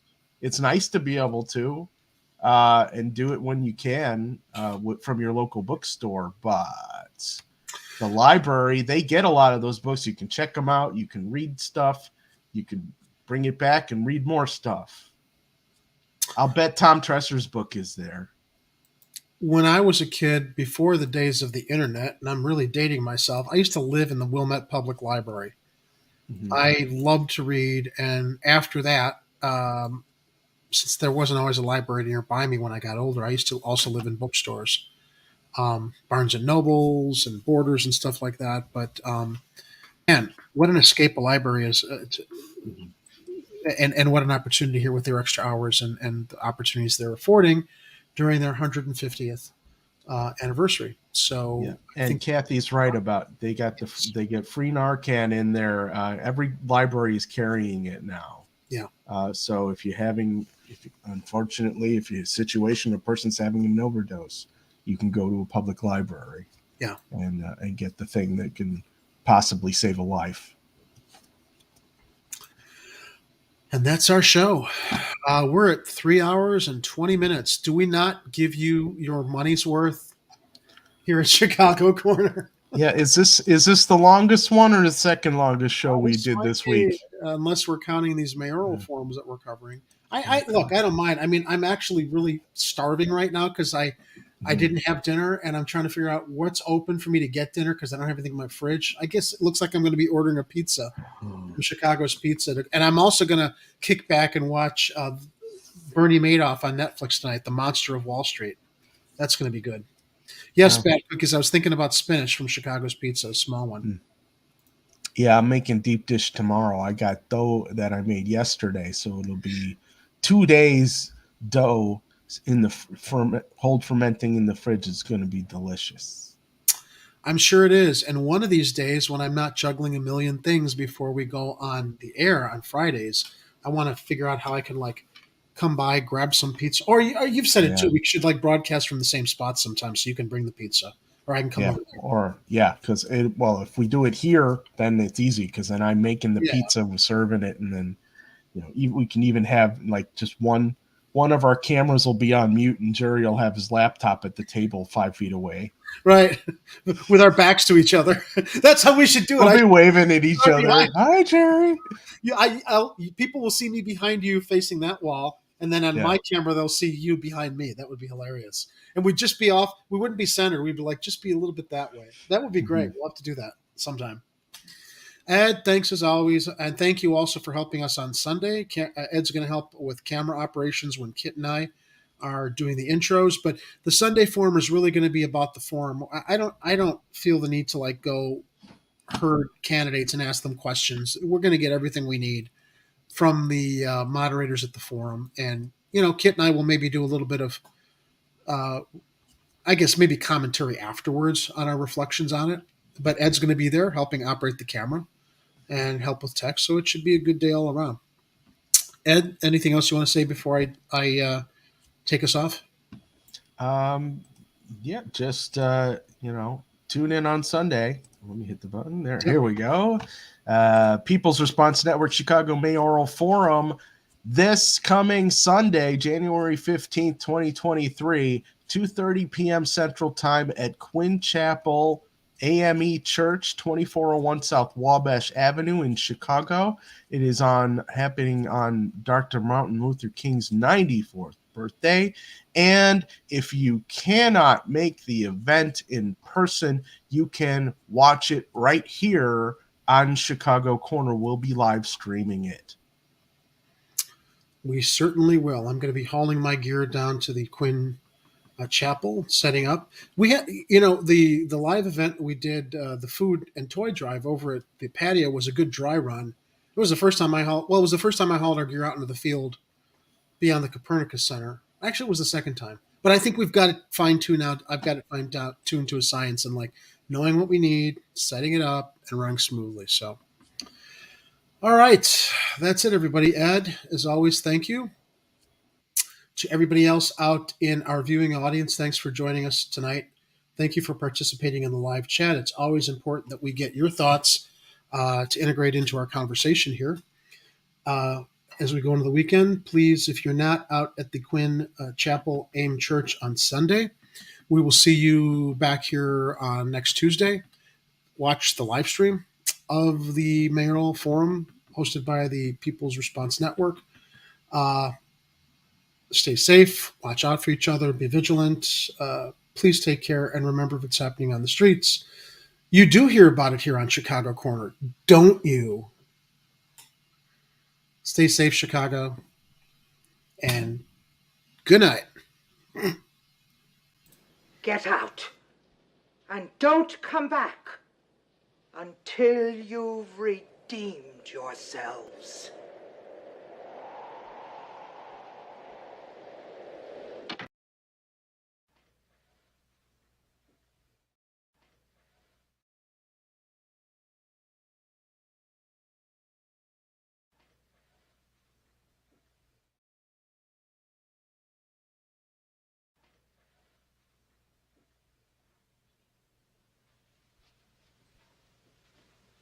You're still here?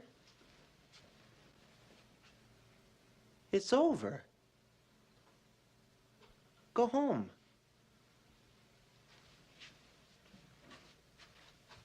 Go.